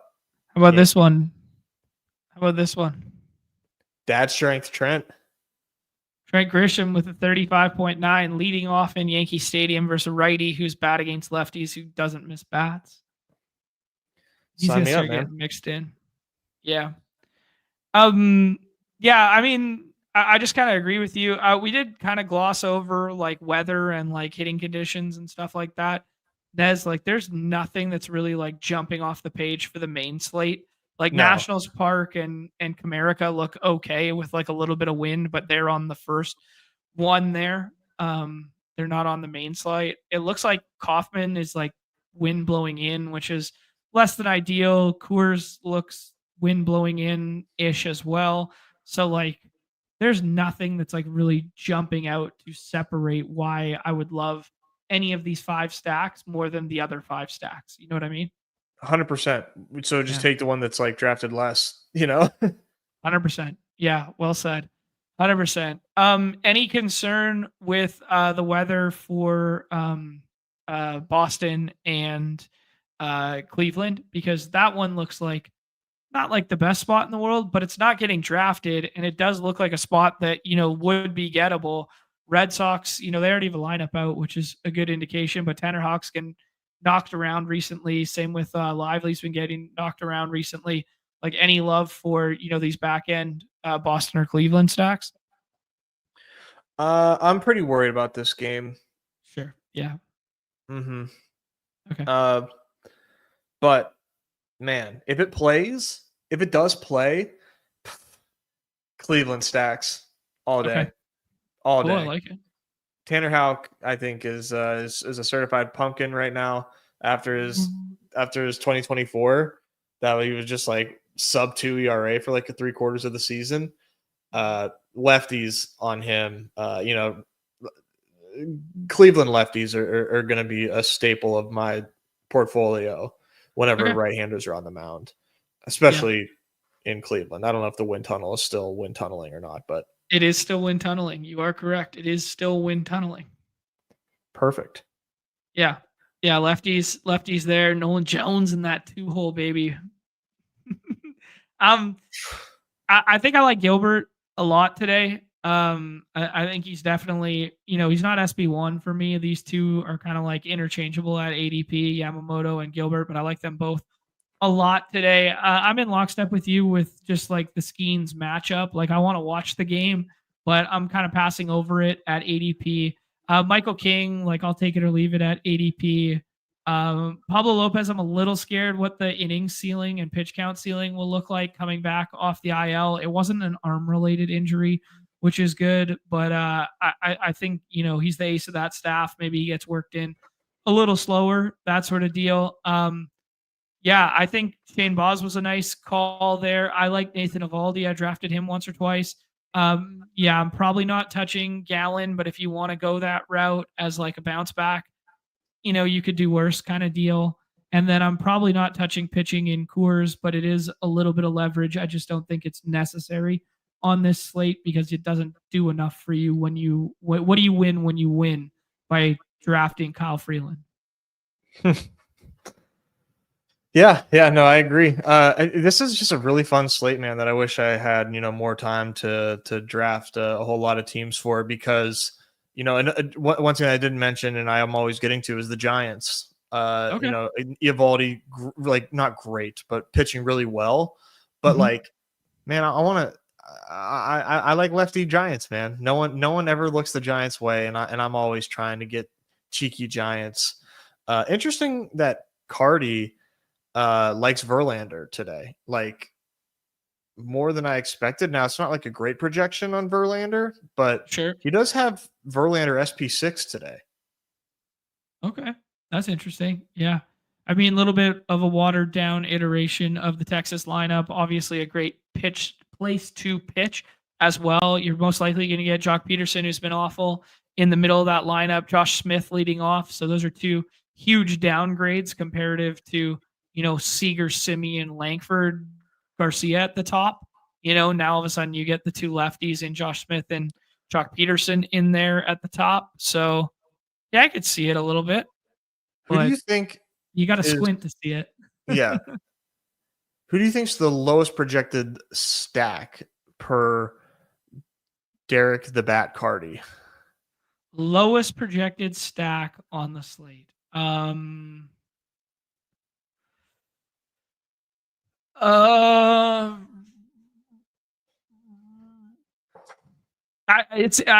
think the chalk answer would be Marlins. I think the second answer would be Pirates or Rays. I think. Who do you got? Padres. Padres. Wow. Okay. So he's a Shane Baz believer, and he's a believer of that ballpark. Yeah, he's just loving that park factor there, and really likes righties against the Padres right now. Like he doesn't even have Baz like that high in his like raw projection, but just like in terms of like scoring runs, just really low on the Padres. I mean, that San Diego park, when it's under 60 degrees with that marine layer, they've been scuffling to score runs at home since the opening week of the season. Yeah, no one's really getting there other than Tatis, but maybe that makes Tatis not good. I don't believe that, but yeah. I mean, you could go home run hunting for like a one-off, like Gavin Sheets or something like that. But yeah, that lineup is also just really bad comparative to what it was at the start of the lineup, at the start of the season, because you have no Luis Arias, who's basically that's like 0 strikeouts taken out of the lineup. That's now replaced by Gavin Sheets in the 2-hole, who's going to strike out 4 or 5 times. So like there's something there, and then no Cronenworth. Yeah, who else are they missing? They're missing somebody else as well. Like the bottom half of that lineup is like Oscar Gonzalez, Ornelas, Tyler, whatever his name is. Yeah. Elias Diaz. Like it's ugly, man. It is. It's really ugly. It's really Yeah. ugly. So as long as you fade Tatis or he goes 1 for 3 against you, and Manny Machado hasn't been striking out a lot, which is bullish, but he hasn't been hitting the ball out of the yard either. So yeah. Oh, sorry. Yeah, Jackson Morrell.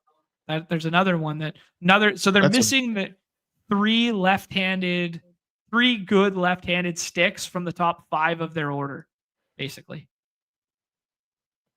2 more teams, John, that I just want to throw out there, and then we'll have officially named every single team. It's that kind of slate. I'm gonna hop in while you name them. Chicago White Sox.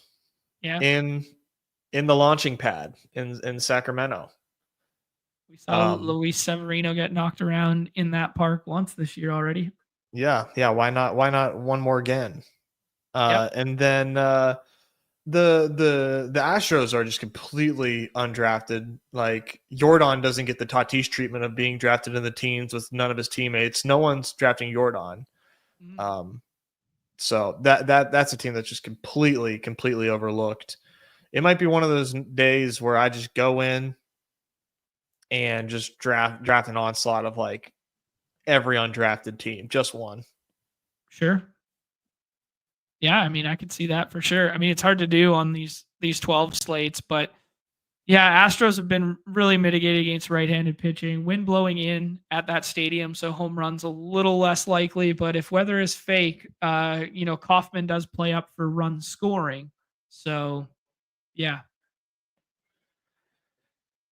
Yeah, I think everybody has access to that info as well, right? And that's part of why people are so down. I totally get it. Yeah. And Lugo's, professional ass pitcher, BAP or True. PAP. True. I'm gonna go ahead and take Aaron Judge. Your robots look like they're in here. Yes, they are. Roboting baseball. So he takes the starting pitcher in the first round, and then he's gonna few it up with the onslaught, just Bretton away. I'm thinking of a team. Brad's in here too. Rick's in here as well. Kling, Fitness. Pretty sure it's Rick, right? I can't see that. Let me make it. It's like R. McKiernan. And I'm like 85% certain. That name's got to be Rick. I think it is. I'm like pretty certain from seeing him on Twitter and like shit like that too. McKiernan. Yeah, roboting baseball so sweaty. It fucking is. It sure is. It is, but like you got to get the volume in somehow. Might as Brad's well be extra right if you're right. Brad's gonna get himself the GM red stack right here that I haven't seen yet. The Ellie plus McLean. Yeah, I haven't seen that yet. Well, now I'm definitely bad stack. Haven't you heard? Ryan. Okay, my bad. What's up, Ryan? There we go. Memby? Yeah, Memby. He's always around in the chat. I always see him in the drafts, and then I always see him on Twitter as well. But it's always R. It doesn't have a full name.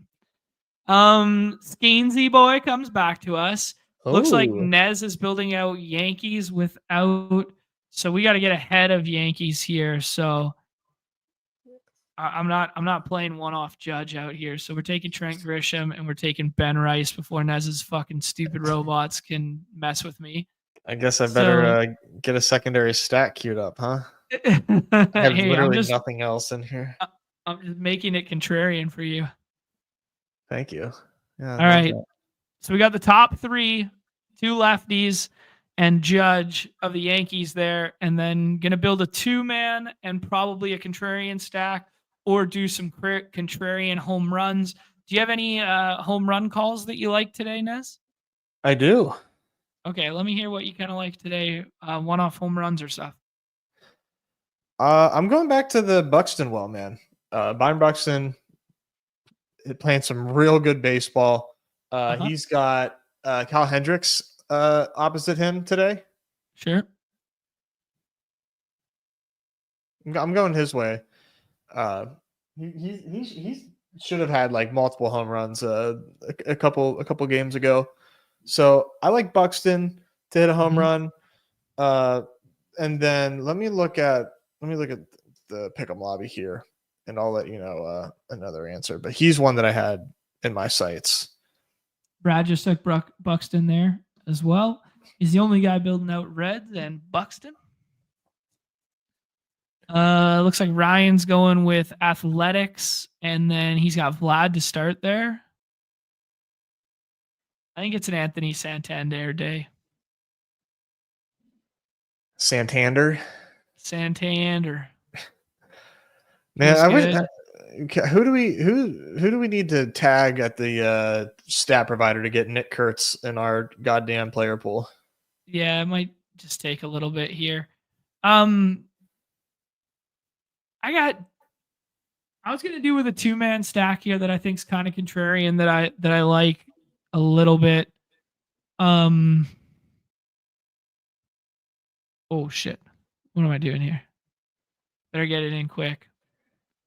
We'll do a little Milwaukee righty killers here. Lefty killers, righty hammers.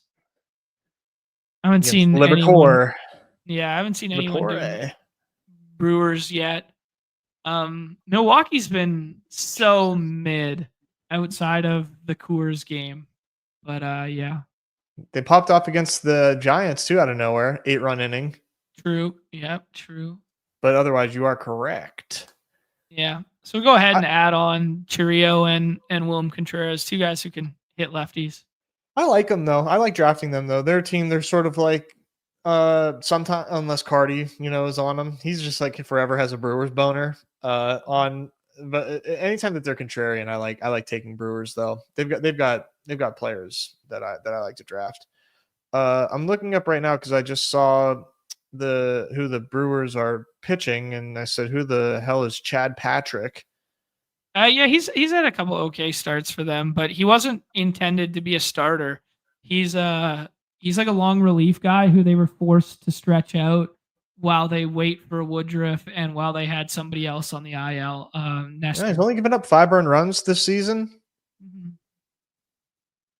Not bad. Austin saying Rooker at 7. Geez, man. Nah, man. Rooker hits bombs, and it's baseball. You can draft anyone, anytime, wherever the fuck you want. We're gonna learn you, Austin. We're gonna get you right. We're gonna teach you these games because that is 100% fine. I just took 4 guys who have ADPs north of 33.5. Now basketball, we're not doing this, but yeah, baseball's a different beast, man. ADP doesn't mean shit. Piss on ADP. Man, look at what?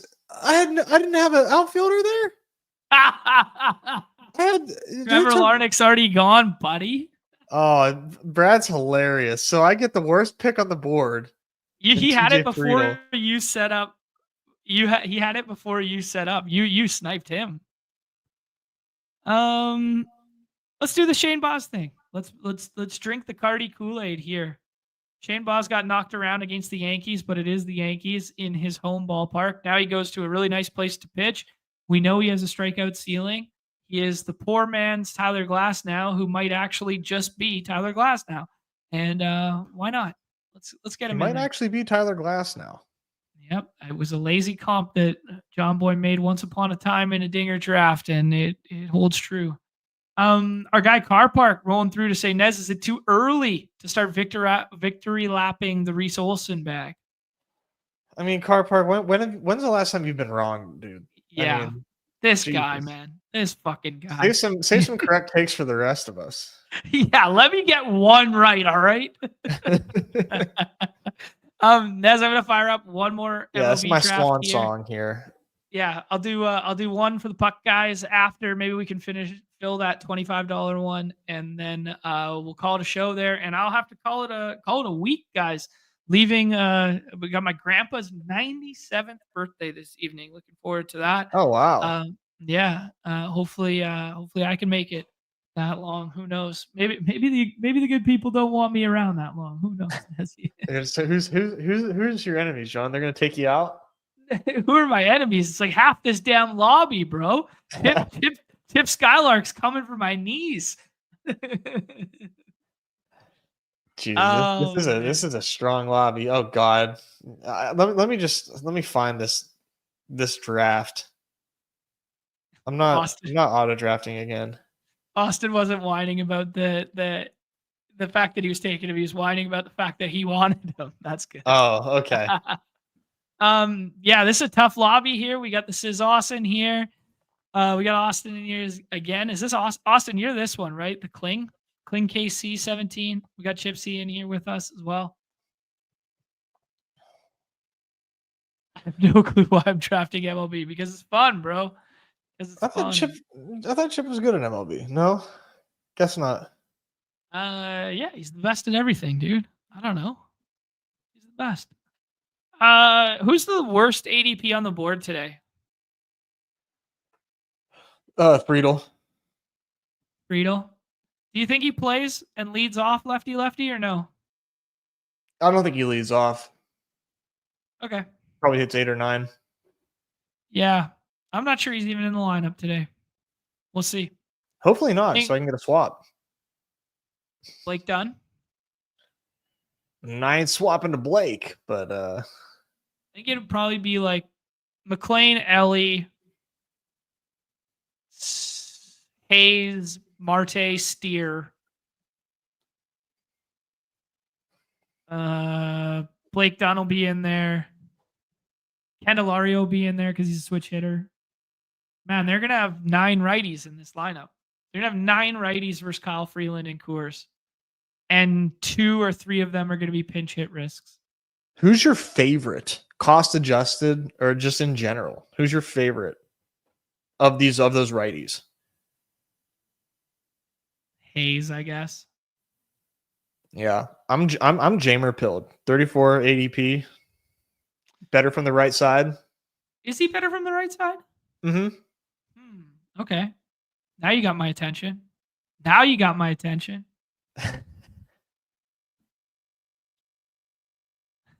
Blake.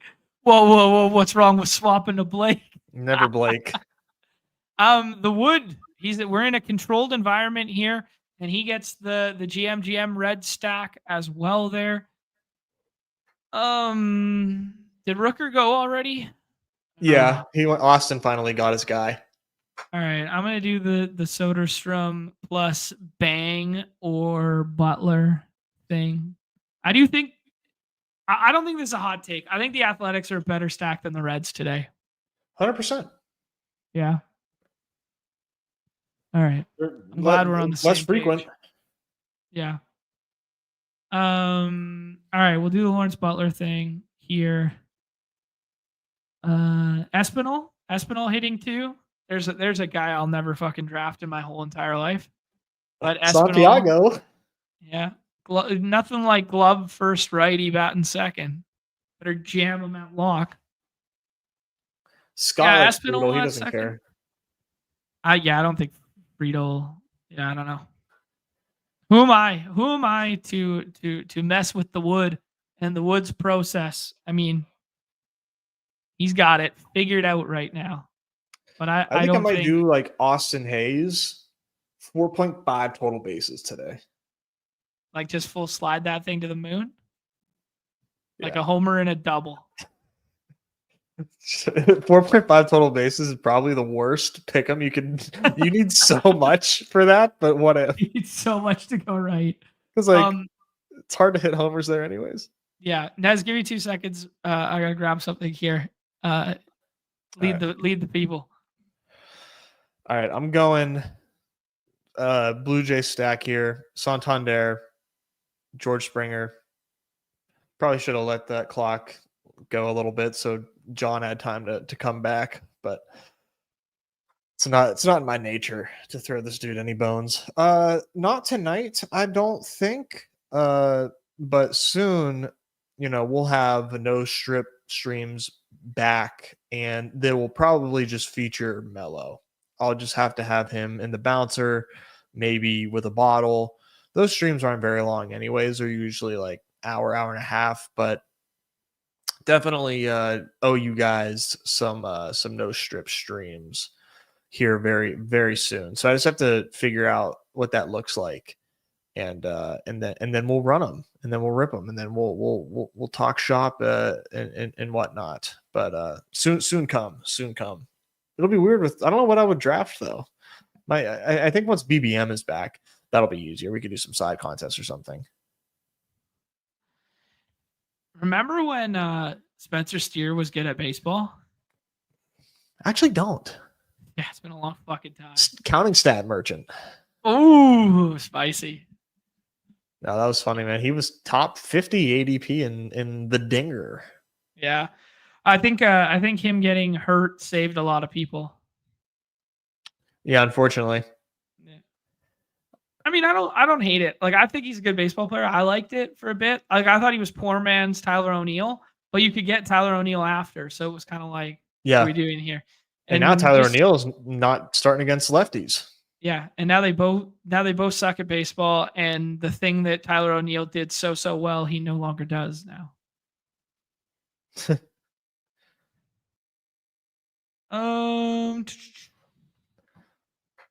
All right, let's see what we're working with here. I got a Yamamoto, Soderstrom, Butler, Steer, and Hayes. We're gonna lie on this plane. You're aping into this Minnesota stuff and doing the Kershaw, who can steal a couple bags here and there. He's okay. Buxton, who you said's hot, and then a Toronto thing with Springer, never Springer, but he's hot as well. We could do Bang here, or Noelvi, or Jammer, or Candelario, or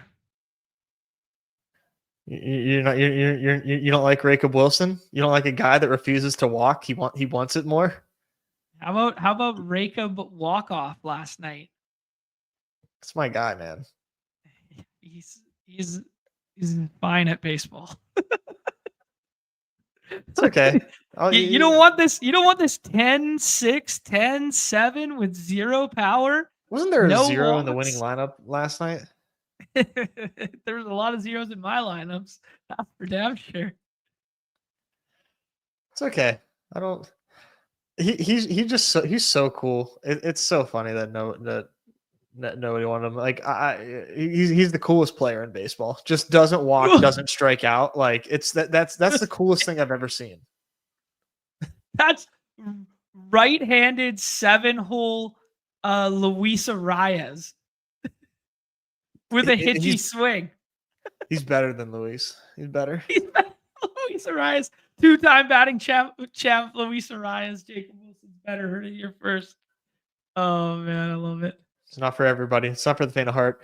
All right. Good luck with your puck stuff. Yeah, we're gonna get a couple of these puck ones in here. The people are telling me I need to learn some lineups and that sort of thing.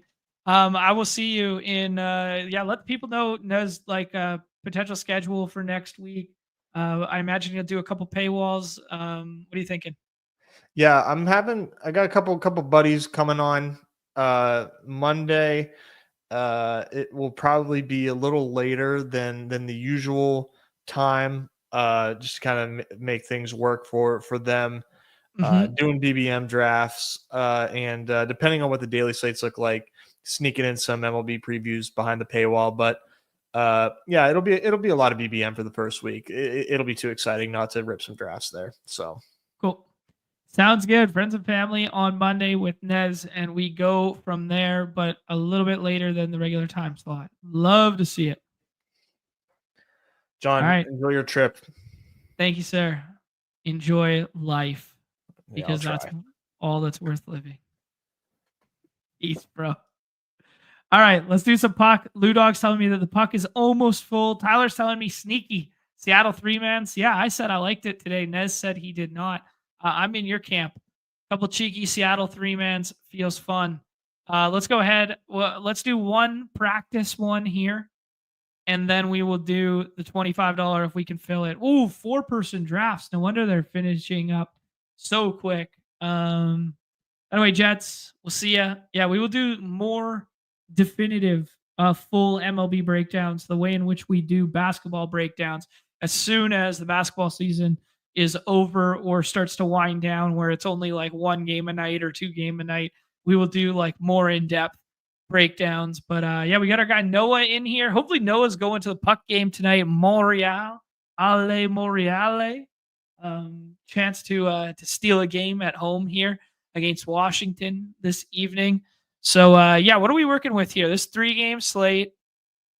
We got Washington, we got Edmonton and LA, which has been barn burner series. Edmonton is making a change at Tendy this evening. They're going with Calvin Pickard, and then we got this Carolina New Jersey game that nobody's interested in drafting. Everyone's kind of out here fighting over Edmonton and LA, I believe. Let's go ahead and take Connor McDass. Jeff, we're going on a cruise up the west coast of Vancouver and BC and all that stuff, and then up to Alaska.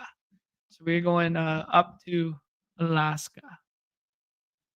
Yeah, we're doing it with the wife's family and sister, brother-in-law, all that sort of stuff. We're really good friends with them, so it'll be a lot of fun. Looking forward to it. I haven't been on a cruise in years. I'm not sure I'm a cruise guy. I think I might be a little fucking bored and a little mad in the middle of the ocean if I can't watch the games and stuff. But we will see. Nick is rolling through to tell me that Markstrom is the goalie play. He's going to get peppered tonight, and we like those saves. We do like those saves. Pretty standard runoff so far where, someone's trying to get this LA stuff, this Fiala plus Kempe. Both the Edmonton guys go first. It does sound like Connor McDavid and Leon Draisaitl are going to play on the same line again, which is kind of cannibalizing for their fantasy value, but it's obviously really sick from a real life perspective. Matt, let's get contrarian out here, man.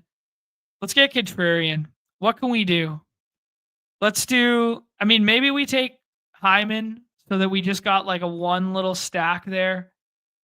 Let's go Hyman, and then let's go, former 50 goal scorer. Let's play the Washington side, but contrarian Washington tonight. So we'll take Logan Thompson, and then we will go ahead and we will stack up a contrarian non-Ovechkin related lineup. I'm not going to lie, guys. I know all the people were telling me that Ovi's, rates and such were, really cool and fun. And he was a fantasy point per minute monster as the underdog scoring goes. Man, I just haven't seen it in the postseason. I know he scored twice in game one. I know one was the game winner. I know one was from his office. Like, he's a great player. I don't think he's going to get what he got in the regular season with these 20 minutes and gets to play all of the power play. His rates are going to tick down. And I think it makes some of these auxiliary underdrafted Capitals players like kind of fun. Because I think the Capitals are a good team. Like, Ovi's a big part of that, but Ovi is not to his team what McDavid is to his, or what McKinnon is to his in the postseason. That's my hot fucking take. That's my hot take. Now, can he still score 2 goals on the power play and, break a slate? Absolutely. For sure he can. But let's get some of these contrarian second unit power play guys who play together going. What do we think? Oh shit, I'm on the clock. Let's take Connor McMichael. 2 goals last time out. 1 was an empty netter. Let's get him out here. And then let's probably pair him with, what do you guys think? Pair him with Tom Wilson. Play on the same line together. Tom Wilson gets a little bit of PP1 time, so it's not like a full overlap. But if we do like Washington, the problem is like you can't do Luc Dubois with this, who's going to play with McMichael because he's also a center. So that might be a good way to get contrarian in these lobbies. on the right-hand side of the board if you miss out on the centers, because the center spot, especially in four-person drafts, is just going to be so frequently filled by McDavid and Dries, and then, tack on centers that are Kempe's line mate in Byfield or Strome in tandem with Ovechkin, which makes sense. And it makes intuitive sense. And he's the best picks and the best plays. But man, this is playoff puck. Anything can happen. Let's do McMichael and Tom Wilson together, and then scroll the F down at defense here. Oh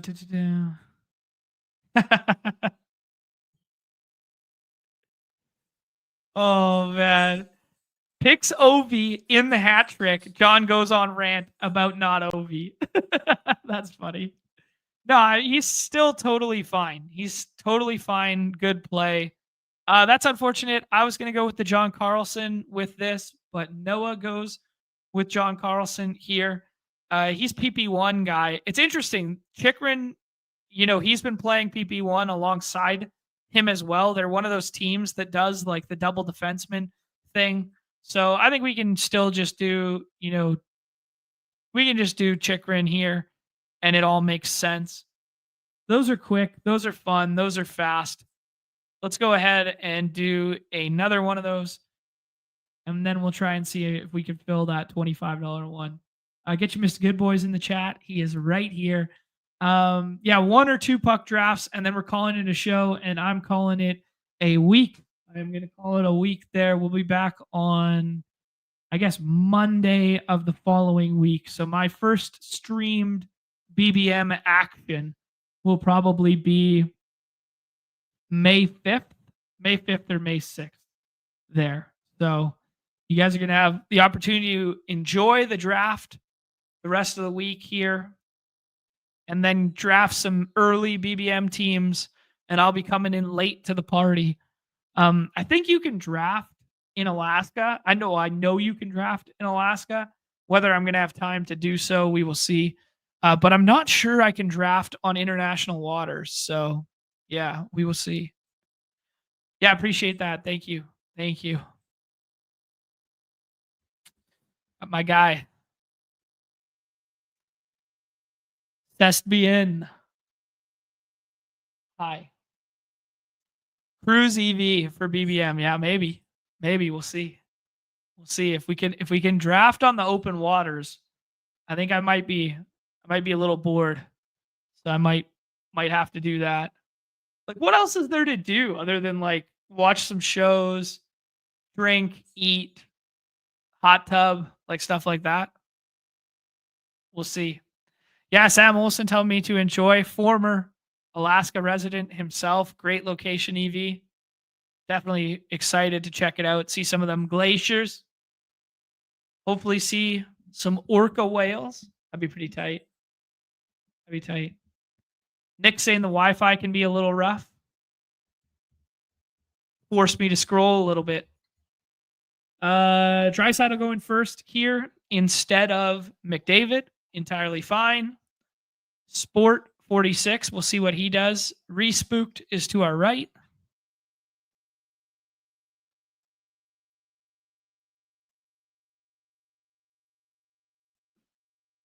Let's see. Sport, what are we doing? Bleed in the clock, dry. He takes a goalie because he auto picks. I think we just take McDavid. I mean, it's not fun or sexy, but I want to build some crazy shit out here. And you guys just keep giving me the best player in the world. Debatable. Respooked takes Ovechkin to shove it down my throat. He takes Bouchard away from me as the one-off. Let's take Kempe. Kempe's been phenomenal to start the postseason. He has some amazing numbers against Edmonton. They get the backup goalie tonight too. So we'll go ahead and take him here. Yeah, I still got a lot of stuff to do.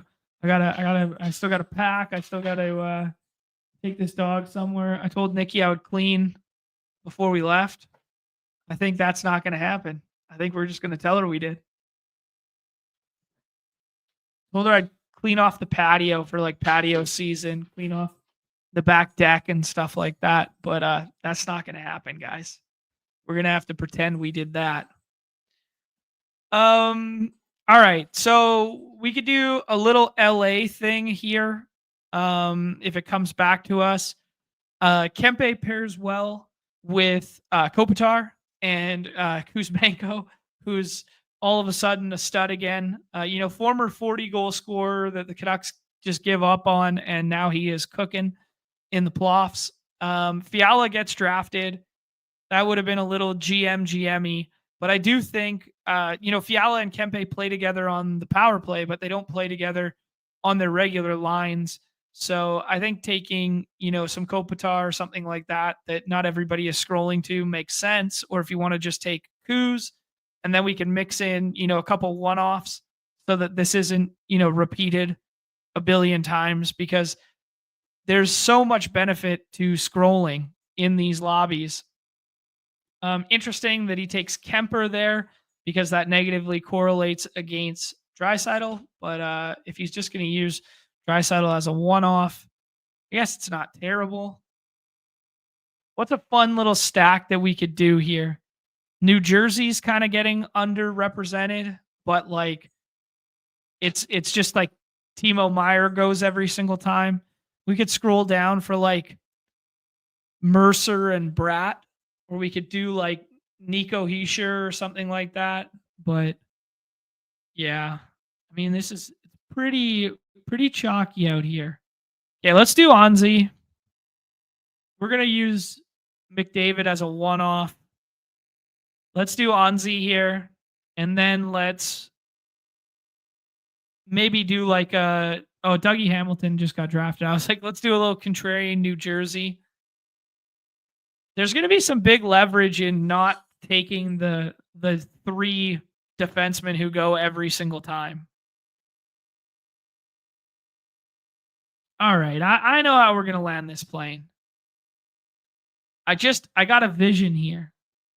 So everybody has a goalie except for us. So we're left with Logan Thompson or Montembeault here. We cannot take another center. So we need to take a defenseman or a wing. Let's take Cole Caulfield. Cole Caulfield, a.k.a. Goal Caulfield. Let's get him out here. We'll pair him with either Matheson or Lane Hudson. We could do that. Hudson, the lower of the two ADPs, which instantly makes me more excited. We could also use Caulfield as a one-off and then go ahead and add like Brent Clark or Drew Doughty to this. Earmuffs to my guy, Matt Moody there, who tells me Drew Doughty is bad from a rates perspective, and we should take Clark.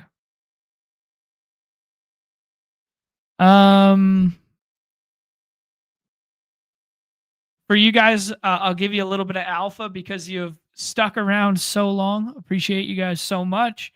A little bit of alpha here for the NBA slate tomorrow from Justin Fan saying, Coach Kerr said he's relatively optimistic about Jimmy Butler playing Saturday. I think there's a chance he plays, is the quotation. I think there's a chance he plays. And the other quote is relatively optimistic on Jimmy Butler. So just be mindful of that when you're drafting tomorrow's slate and Jimmy Butler comes out with a Q tag on. Man, this is a slow draft room. Guys are snoozing out here.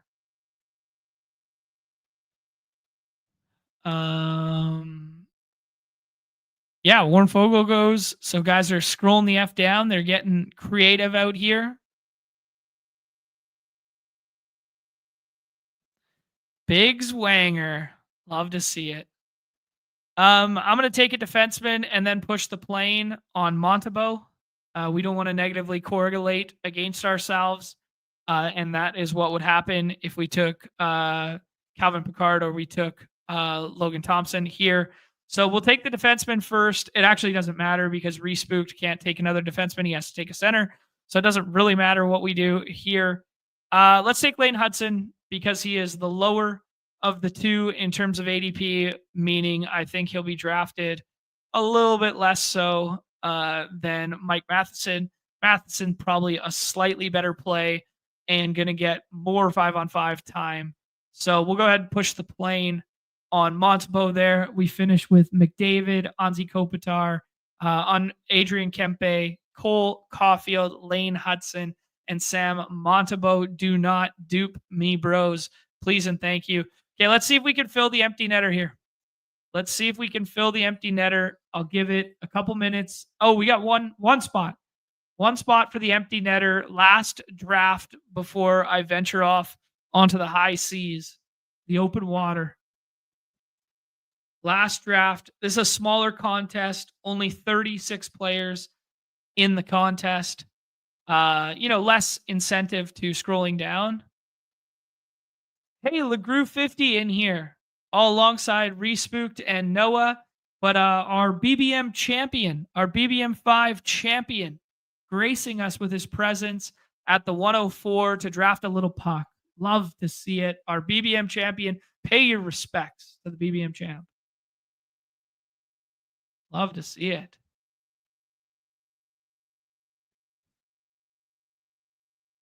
Tucky, stop. Tucker's out here licking his paws. He's raring to go. Raring to go out here. All right, we roll the 103, so we're going to have to get a little creative. We obviously don't have to get super contrarian in only a 36-person field. But if you go ahead and look at Sam Olson's winning lineup from yesterday, granted it was 6-person drafts, not 4-person drafts, he did get quite different than the field, quite different there. So I imagine we see double Edmonton roll off here, and then we will have the decision. Double Edmonton does in fact roll off. Let's take Kempe. I think he's probably my favorite wing play on the slate.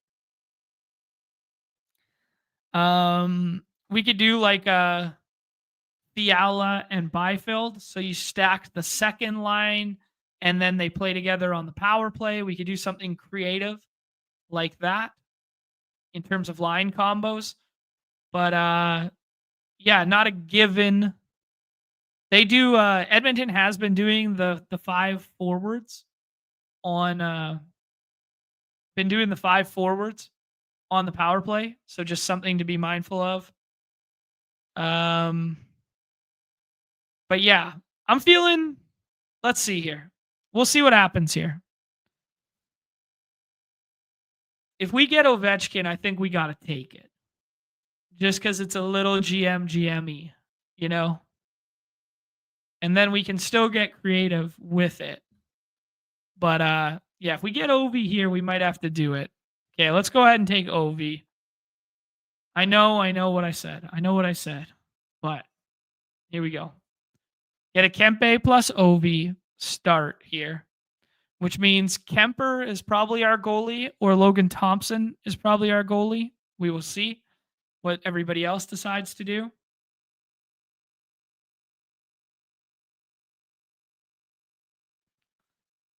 This is hockey, my friend. What is this? This is hockey, my friend. This is Underdog Fantasy. Drafting hockey. We already drafted baseball. We already drafted basketball. We'll be drafting football next week. Roll the clock back in time. Been streaming for almost 2 hours. If you're interested in basketball or baseball. We do this show every single day, drafting whatever daily contests and whatever season-long contests are available on UnderdogFantasy.com. Actually, to close the show, guys, I will, after this draft, I will show you guys one last thing. Fiala went there.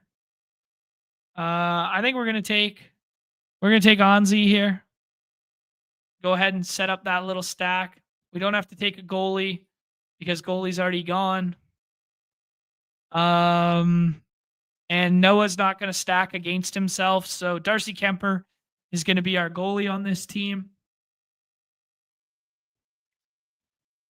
Who should we pair with Ovi? That is the question. So both defensemen are playing Power Play 1 alongside him. I don't know. We could get a little creative out here. We could do the Strome thing. Like, Strome's going to be the obvious one. And probably the smartest one. What else can we do? Bolivier? Who's going to take Bolivier? Nobody's taking Bolivier, right?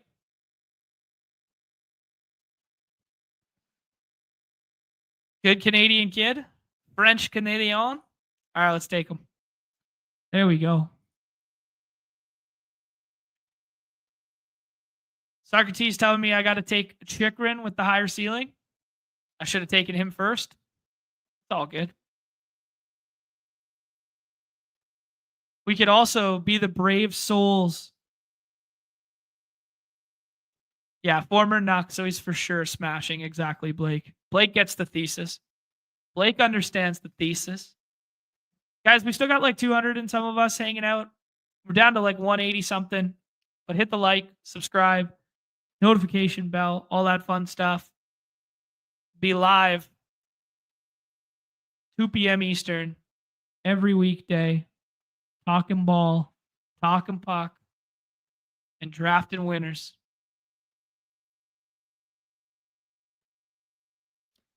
I got one last thing to show you guys before we leave, and then that'll be that. I will show on the app if we can make it work, and I'll go full screen on the outro. All right, so Riley elects for the Tom Wilson and Nico pick. Noah takes Picard so that to make sure I don't. He didn't have to do that, but I don't think it matters. We'll take Chikrin. Our scroll the F down piece was Bolivier. And then we will go ahead and take either Markstrom or Darcy Kemper. Obviously, a little bit of positive correlation for the win factor. But we want LA to be a barn burner. So let's go ahead and take Markstrom from the other game environment. He gets peppered with shots in the other game. You need goaltending from the Carolina-New Jersey game, and you need goal scoring from the other two games, and we cover that with LA and Washington. So that's kind of fun there. I think almost anyone who builds LA stack without Edmonton will take Kemper. So we go ahead and flip it up a little bit and do Jacob Markstrom there. That's fun. Yeah. Yeah, that's a good point here. Chikrin over Carlson. No need to do a Kings defenseman due to the fact that they don't get any power play minutes with power play 1 because they're doing the 5 forwards thing. Really good point there. All right, guys, that's it. That is it from me, with the exception of this one last little trick I'm going to teach you until the app is fully up to snuff. I will show you guys the new addition here. We talked about it with Rudman on the show. If you guys haven't checked it out yet, link somewhere down below here, the future of draft games. Okay, here you go. Little tutorial. We're going to walk through the originals tab at the bottom there. I'm going to turn off this light. Give me 1 second here. I think that might help be a little darker. Okay, originals tab at the bottom there. Click the originals tab, and it brings you back to this new draft game interface. If you want to get the old draft game interface, hold on. Let me just 1 second here. Okay.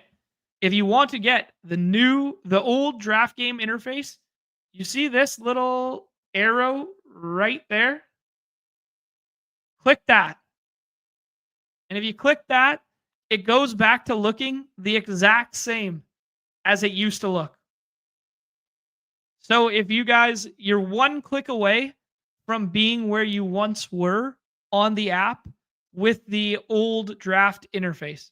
So if you want this draft interface, originals tab, and then you click the draft. To get out of it, you just click that guy there. Boom. And this is the new look interface here. Anyways, I know there is a little finicky issue when you're multi-tabling on your phone and you go to active drafts, that sometimes it kicks you out and whatever. It's been reported. It's been reported. Yes. You can also click active drafts too. Yes. Good reminder from Chip there. Yes. I know it's 2025. People don't need a tutorial, but we just put it out there so it's abundantly clear, because when I found out that was an option on the app, I did not know and or see that as an option originally, because it's literally just a little arrow.